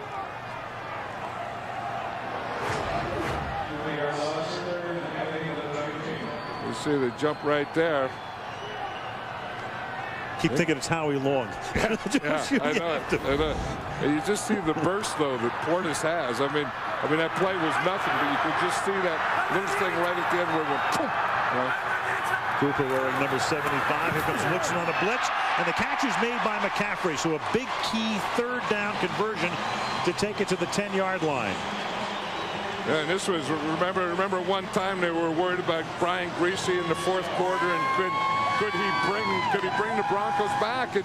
And you remember all those years when John Elway was there, and John Elway could bring a team back better than anyone had ever played. See what happens tonight. 27-7 Oakland, then to 3. Monday Night Football resumes after this from our ABC station. That's really scary. That's big time scary. Post-Halloween treat at the Espen Zone. 4th quarter commences. 1st and 10 for Denver at the 11-yard line. Griese under pressure is able to avoid the sack as Barton came racing through and then goes out of bounds just about at the line of scrimmage. But scary. That's a little scary for Griese looking at Barton. I know it, because Ephraim Salam, I think, is hurt. I mean, he didn't even get a hand on his guy, and that pressure came from the outside, and Griese saw it or felt it, and that's where he went. When he saw that pressure come from his left, you see the pressure right now. They just go right by Salam. He goes to do a jump pass to the right, and where the pressure had initially came from is where he escaped to. Actually went out at the 9-yard line, picked up 2 second down and 8. Everybody out of the backfield. Dumped off over the middle and hit hard is Clinton Portis at the 5-yard line by Napoleon Harris. Griese also goes down. Excuse me, I was going to say that was a middle screen.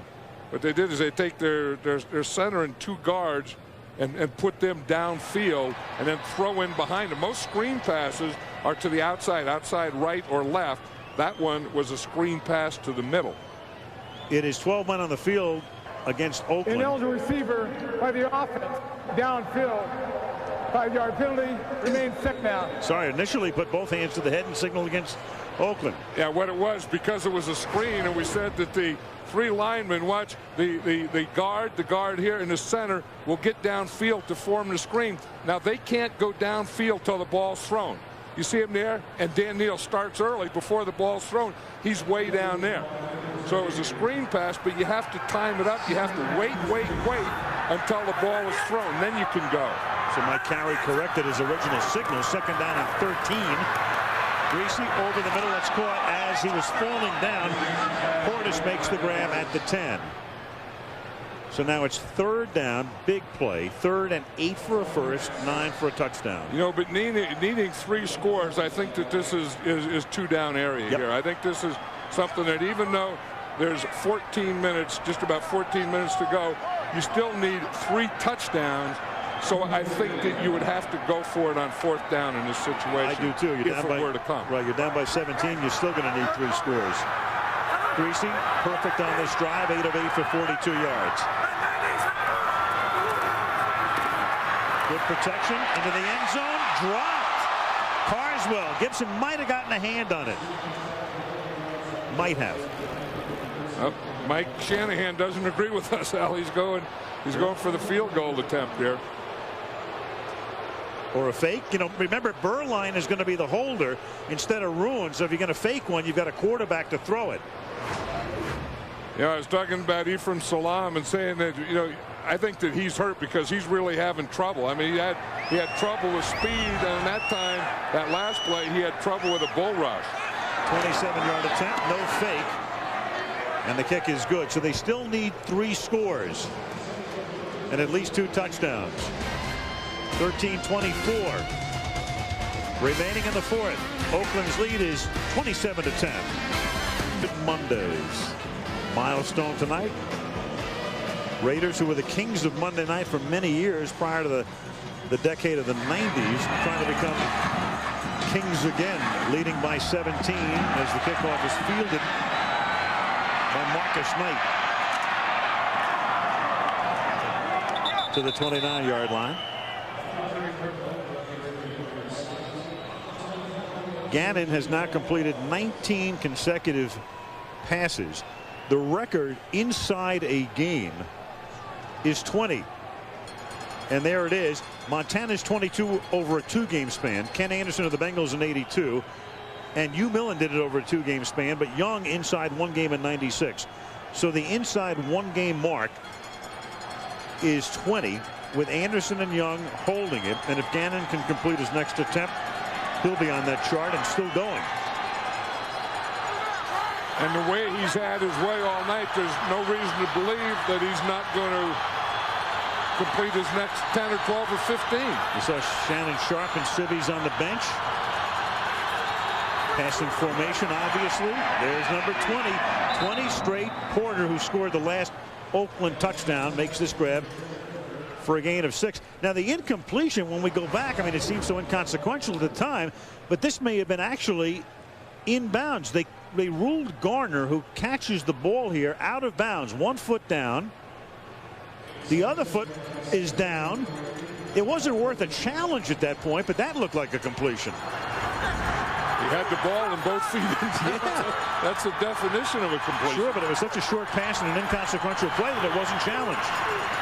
Does he get 21? And there's the single game record, and it's caught by Charlie Garner. I mean, a lot of these are long handoffs, but they're right there. 29 out of 30 for 272 yards. Remember the first game of the season that we did, the New England Patriots against the Pittsburgh Steelers? Tom Brady had the same thing. That's what they did against the Steelers. And the Raiders came back the very next week against the Steelers, and Gannon did this type of thing then. And then they kind of got away from it. And now they're going back to the way they beat the Pittsburgh Steelers. On opening night, it was New England throwing on 25 consecutive plays.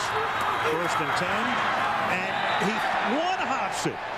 It would have tied Montana's record, the overall record, and he one-hopped it. So for the first time tonight, he throws a ball that's not on target. And that fan had reason for the first time tonight to stand up. Look at this. He just throws it sidearm, but he had a knuckle on it. It came out as a knuckleball. So the count is 1-2. I mean, you expected split finger, and you came out knuckle. 2nd and 10 from the 40-yard line. Gannon starts a new streak. Rice and Jerry with that move gets the first down. So Rice catches it about 1.5 yards shy of the marker and then is able to force his way through and by Delta O'Neal to pick up the first. You know, last night we were talking to Jerry Rice about Rich Gannon. He said, you know, he played with Montana, and Montana was a perfectionist. He said with Gannon, he said it's all about knowledge. He said he works harder at learning what he has to do, and he says he knows this offense better than anyone. The amazing Jerry Rice. We sat with him last night, and he looks like he's about 28. From the 49-yard line, Gannon throws to Garner, chased by Burt Berry, who knocks him down, but not until he picks up a first down. And the natives get restless. Yep, because their defense is on its heels, and they, you know, and Rich Gannon and his offense has really put and kept this Bronco defense on their heels. Gannon, as you can see, from 99 on, as a Raider, what he has done. I mean, the career's been amazing. Drafted by New England. I'm not even sure why they drafted him or what position they wanted him to play. Was traded before he ever showed up in Foxborough to Minnesota. Was actually out of football for 1 year in the early 90s. Then he gets reborn in Kansas City after a brief stint in Washington. Comes to Oakland and then plays the best football of his life in his mid-30s. Well, you know, he was exactly what John Gruden was looking for, and then he kind of built his offense around Rich Gannon, and the whole thing was about Rich Gannon. But I remember when he came out of college, he was a 4.5 40. I mean, he was as fast as defensive backs and wide receivers at the time, and the Patriots wanted to make him a receiver, a defensive back. Maybe we're looking at the reincarnation of Blanda. With Gannon, like Rice, looks like he can go on forever. Doesn't he ever? Touchdown! Gannon to Rice. That is amazing. You know, they go and they dink and they dunk and they throw the short, and then you think they're not going to go deep. You think Jerry Rice can't go deep anymore, and then boom, they hit you with the deep one. We talked about having his way all night, and he really has. And you watch Jerry Rice run, and maybe not the fastest of receivers, but if he gets out in front and no one ever catches him. And you know, if you watch him run, he has no wasted movement. His head doesn't go up and down. And now here they're going to come with a blitz. They're going to bring pressure. Great protection again. Formed a perfect pocket for Gannon. That's as many guys as Denver has sent at Gannon all night, and he takes advantage of it. And Janikowski for the point after. Another record for Jerry Rice, which we'll detail when we come back to Denver, where the Raiders lead 34-10. Say hi to Diane, one of my favorite people. Diane's sleeping. She has to be asleep. We're here for Good Morning America. She loves football, big football fan. Maybe she tapes it. We hope. And has a Nielsen book. From 2 yards in the end zone out to the 20-yard line comes Scotty Montgomery. 10:36 remaining in the fourth quarter. Everybody thought it would be all Broncos in Denver, a hot team against the cold team. It's just symptomatic of everything that's going on in the NFL this year. Go figure. That's not bad. Life without a neutral corner. Yeah. Great lyrics from the 21. Ashley Lilly makes the catch and is close to a first down as he gets out past the 30, and the Broncos will have to go just about the rest of the way without a huddle. Down by 24. We'll get you caught up with Jerry Rice and the mark I alluded to before the commercial in just a second. That's caught by Carswell. In addition to all of the other marks, there is a record for combined yards, and Jerry Rice now holds that mark, 21,817. Goes by Walter Payton on that touchdown. Brian Mitchell is third. Now that's yards from scrimmage that's rushing and receiving, and also returns, kickoff and punts. It's known as all-purpose yardage in college. Then there's a separate category, yards from scrimmage only, which is receiving and rushing. But Jerry now the combined leader as Barton comes crashing through for the sack of Greasy inside the 30. As you say, Barton comes crashing through unblocked. No one picked him up. He just comes from the outside on a blitz, and he's going to be there, and you're going to see him right here. And he just takes off. The tackle goes to stand out to go to the outside, Matt Lepsis, and Barton just runs right inside him. Eric Barton's not a bad player. You know, he has a lot of quickness. He's a tough guy. He's a good tackler, and he's a good blitzer because he has that quick first step. Leads the team in sacks. Second down and 19. Greasy guns it, and that's incomplete. Lilly crossing over the middle. Brian goes down, and we go to the field. Once again, the birthday girl. What you got, Melissa? Well, Al, John's been talking about Broncos left tackle Ephraim Salaam not looking like he's 100%. Well, he's not. He twisted his left ankle on the Broncos' last drive. He's just trying to play through it. And with all these Bronco injuries, you have to imagine that they'd wish the bye week was next week as opposed to last week. Instead, they're at Seattle. Yeah, that's a good point. They came in so healthy, 15 days off. Came off the win at New England, and as you say, Melissa, next week at Seattle, and that's no longer an AFC West game now that the Seahawks are in the NFC West. 3rd and 19.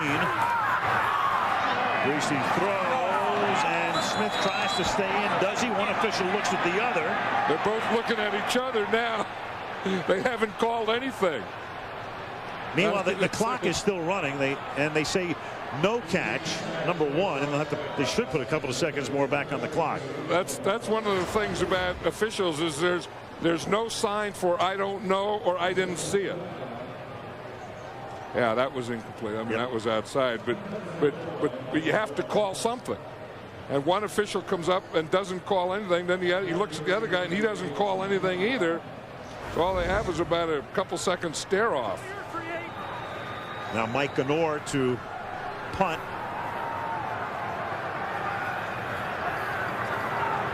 Line of scrimmage is the 30.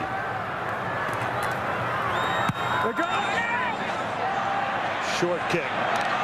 Fair catch called for by Tim Brown. Was forced into all kinds of duty. Philip Buchanan, the good-looking rookie, injured a couple of weeks ago, had been doing a great job punt returning. So now that chore falls to TB.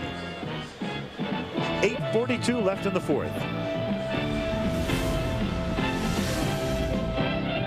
Raiders, there's 6 possessions tonight. Every possession has resulted in a score, 2 field goals, 3 touchdowns. This is possession number 6 right here. And there it is.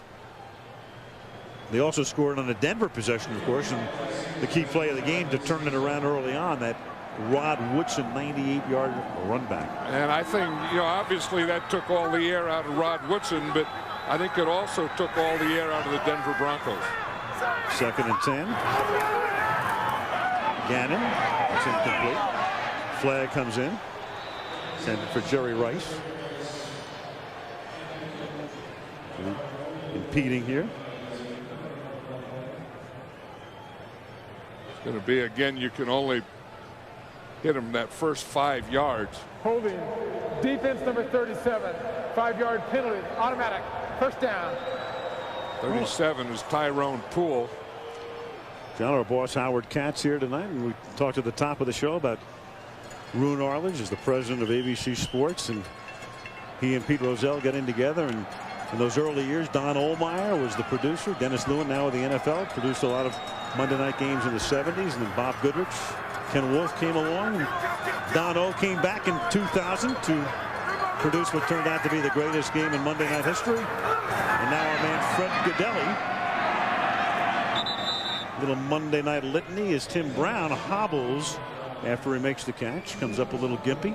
You know, and I was thinking of those 500, and you know, I'd been a part of them, you know, as a coach, you know, and you know, coaching someone when it first started, and then watch. I don't know that I missed a Monday night football game. I bet you of those 500, I would think that one way or another, you know, because you're trying to think of the one that you didn't see or didn't. I don't remember one I didn't see. Well, as a coach, let's see, you would be preparing for next week's game, but you'd have the game on. You know what we'd do?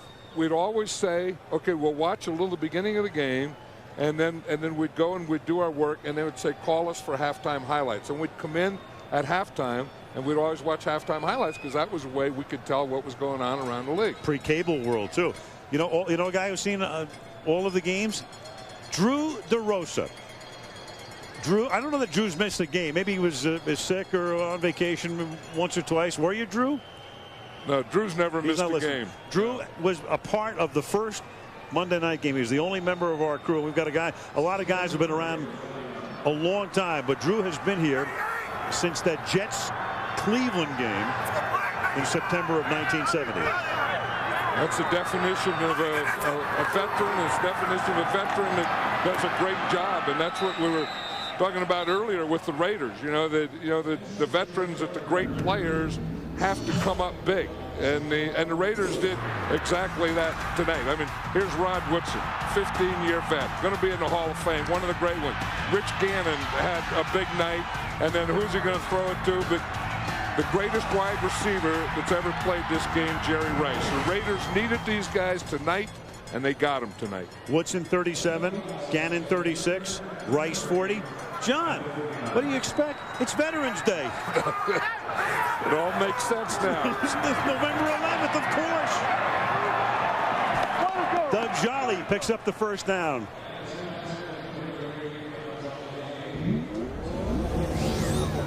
Star Trek, there they are. There's what they've done tonight. Jerry Rice is on pace to catch 100 balls this season and to get up to around 1,400 yards receiving. But I think that record that he broke tonight, I mean, that's an all-time record. Now, combined yardage or whatever, I mean, Jerry Rice in that area has more yards than anyone who has ever played this game, and he broke it tonight. From the 38. And Garner picks up about 3. We sat there with Jerry Rice yesterday, and as I said before, I mean, he looks like he's about 29. He feels great. He appreciates playing the game and what he's done more than ever. So, you wonder, is he even thinking about retiring now? No, I don't think so. I mean, he's not, he's playing too well, and he's healthy, and I think Jerry Rice plays as long as he's healthy, and as long as he told us last night, as long as he can be productive, he wants to play. 7,100-yard receiving game for Rice, and Wheatley drops it. Error on Wheatley. 3rd down and 7. So tonight in this 500th Monday night encounter, Gannon 21 consecutive completions. That's a new record inside one game. Jerry Rice extending his record for touchdowns to 201. Sets the combined yardage record, eclipsing the mark held by Walter Payton. Woodson with the record 12 interceptions returned for touchdowns. And Al Davis, who loves to collect veterans, players who a lot of people think have been past their prime, is reaping every benefit tonight. 3rd down and 7. Gannon gets sacked. And the crowd lets out a Bronx cheer. I was talking to Al last night, and the one thing he said is so true. He said, you're never as good as you think you are when you're winning. In other words, when they were 4-0, he said, we really weren't that good. He said, but we're not as bad as you think when we lost the 4. That it's somewhere in between. And I think they showed tonight that they look more like the team that was 4-0 than 0-4. Never more true than this year in the NFL. 8 Eastern and Pacific, 7 Central. Roger. 34-7 Oakland. 5:11 left, and this is a strange 34-10. A very strange sight. I mean, most of the crowd has gone home. The record for everything. Well, the GIF 411 GIF was the Cal Ripken of broadcasting. Right. I missed a few games early on in my tenure here because of when we had baseball at ABC in the 80s. And Howard missed a few games from time to time for various and sundry reasons. Oakland's first punt tonight. And an acknowledgement of a man, Dan Deerdorf, who never missed a game. And it was Dan's voice at the top of the show tonight where he said, "Lord, you can take me now. I've seen it all." It was a great way to sum up that '94 game between Denver and KC. We can look at Rich Gannon here and what he's done in the pocket and then breaking the pocket. In the pocket, he was 30 for 34 and the 2 touchdowns. Breaking the pocket, he was 4 for 4. So, again, his pass protection tonight and that offensive line of the Raiders did such a great job that he didn't have to break the pocket a lot. Bill Romanowski, this has been a fruitful return for him. He'll get bragging rights. They'll meet in Oakland toward the end of the year. Greasy goes down in the arms of Travian Smith. So for Brian Greasy, it had been as good a year as 2000. Brian had a great year 2 years ago. Then last year, an off year. It's that kind of a night here with the steam coming off. The ball hits. Greasy puts it on the ground and recovers it himself. And then this year, despite tonight's performance, for Brian, it's been the kind of year where there was some question as to whether he'd be the starter. Would Steve Berline come in on opening day? Adam Schefter did a great piece in the Denver Post about this guy yesterday. And as you all know, Bob Greasy is his dad. Bob lost his wife. Brian lost his mother when Brian was 12. And he's very quietly started a foundation for children who lose parents at a very early age. Very quietly, but very effectively. And it really works like crazy at it, too. And he does things quietly. And he didn't want people to know about it. He just wanted to do it. And he does everything quietly and efficiently. Very matter-of-factly he goes about it, but it's a foundation named after his mother, Judith Greasy. He does great work with it.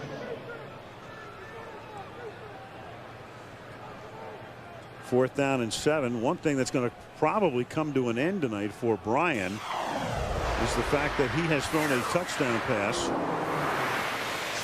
in 23 consecutive games. That's not even halfway, of course, to the record. Johnny Unitas 47.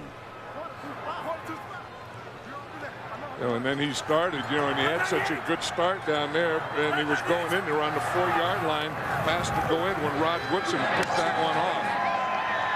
And Carswell makes the catch and takes it up to the 32-yard line, so they're able to convert on 4th down. And this is not what the Denver Broncos. I mean, they felt so good about themselves coming into this game, and I think so confident, and you felt the Raiders were the other way, and they played just the opposite. There's a flag down in the secondary, as you see, as Ed McCaffrey makes the catch. That Rod Woodson is a man, isn't he? I mean, here's a guy 15 years and had a bad knee and couldn't practice, and last night I was asking Bill Callahan if he thought he'd be able to play, and he says, yeah. Defense is declined. The play results in a first down. He said, yeah, he'll be able to play because he's Rod Woodson. And that just kind of sums it up. I mean, he gets an interception and runs it back because he's Rod Woodson.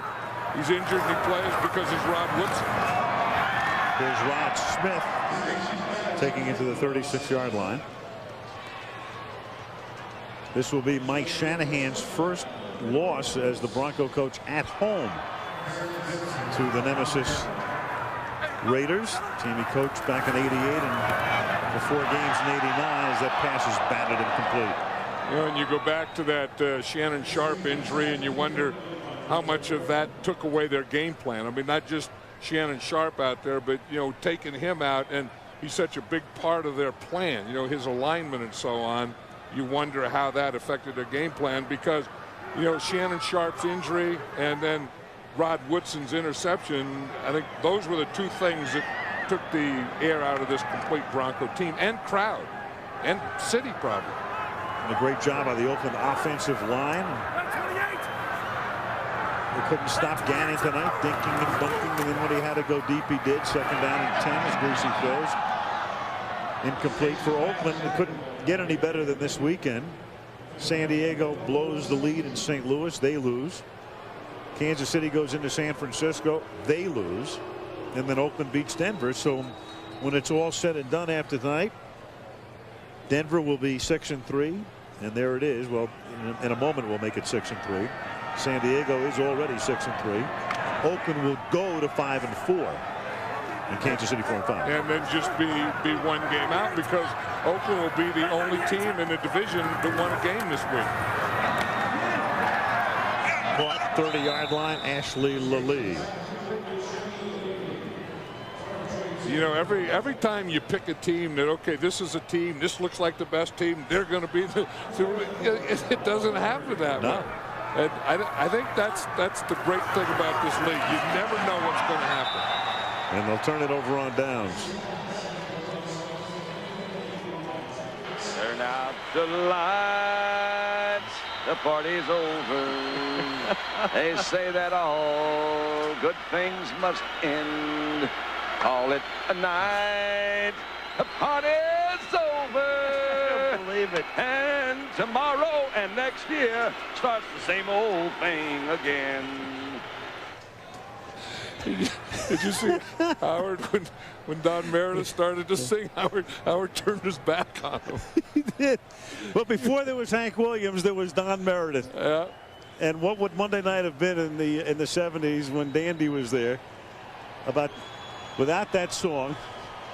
Well, you know what he did is he made it fun. You know, I mean, you would watch and it's still football and it's still a game, and if it's a game, it should be fun. And I think that group and those guys and Don Meredith just made it fun for everyone. Hang loose. It really had changed the face very much of broadcasting again in a pre-cable era, where television was not in its infancy but really coming into its own, and then the production values given to the show and prime time under the lights.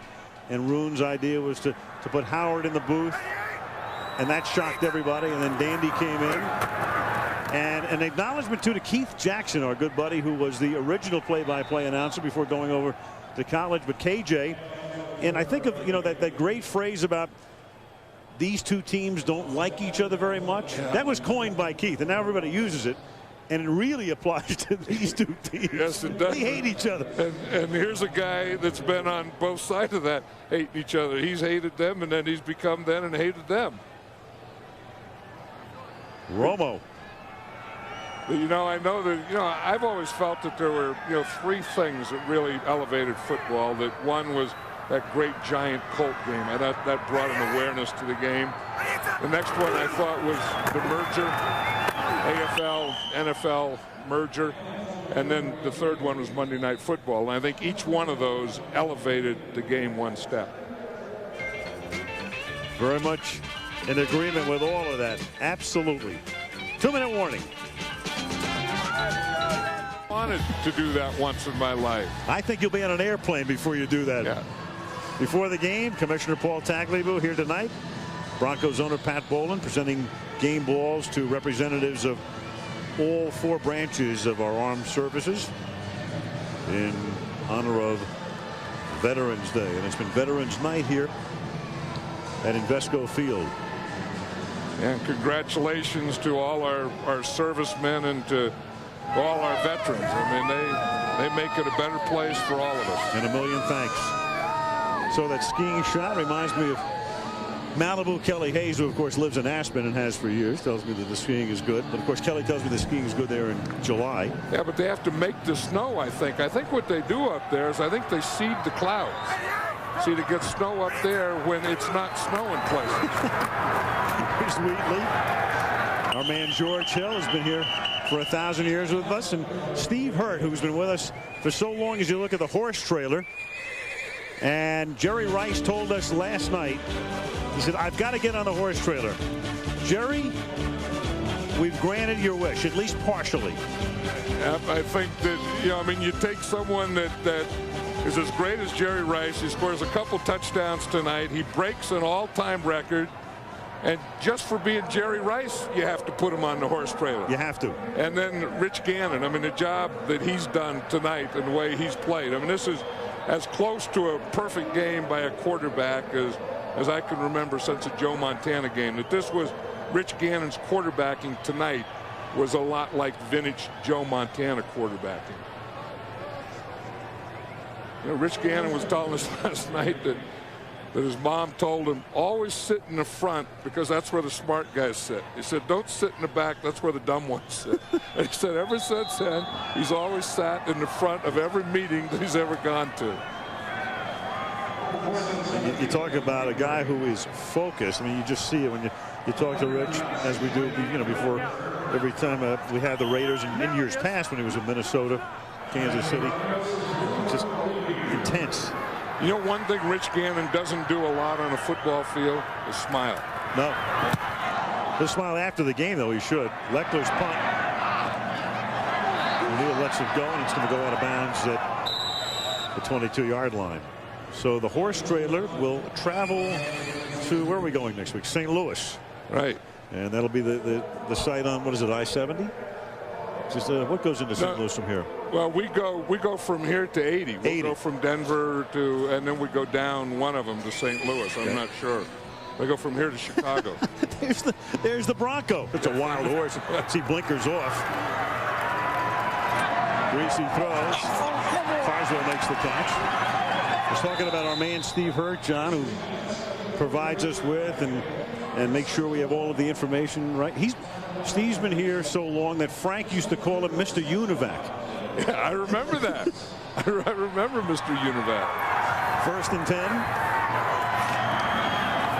And that's caught by Anderson, who's taken out of bounds with a $1:08 to play in the game.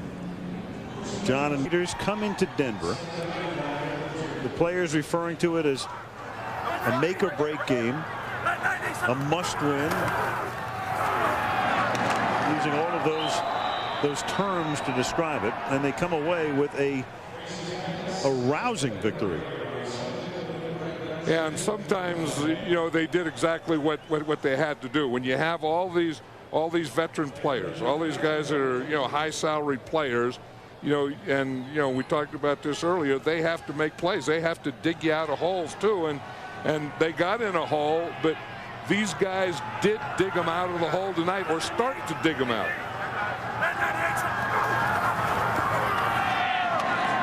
Greasy converts to Lally on the 46-yard line. And without a huddle, Vinny Testaverde, the completion percentage mark, the minimum is 20 passes. And tonight, Gannon 34 of 38, which is 89.5%. I don't understand what's going down in the field now. I mean, you're down 24 points. There's no way. Why not just, as Andy Don would say, call in the dogs and put out the fire? The hunt's over. Well, the crowd has turned the lights out because there can't be more than about 3,000 people left. But I don't know what you get out of this. I mean, I have all the respect in the world for Mike Shanahan and the job that he does, but I don't know what you call this. Do you call it practice? Do you call it post-game? I mean, I know it's not punishment, but why? I mean, why put anyone at risk for injury when the verdict is in? Well, we saw that. Actually, we saw that on opening night with Pittsburgh. Yeah, we see it all the time. I mean, they do it all the time. I don't understand that part of it. Speaking of injury, I mean, that's the kind of play that could result in a knee injury right there. And someone's going to say, well, if you do that, you're giving up. You lost. I mean, there's nothing here except the drill of getting it down to 0-0-0 and giving Junior Ione a sack. Jerry Rice, 40 going on 26. John Ritchie's had that kind of a night. He's always full of blood. But it's really the Broncos who are full of blood tonight, because the Raiders come in and rout them 34-10. Back to Rapid after this.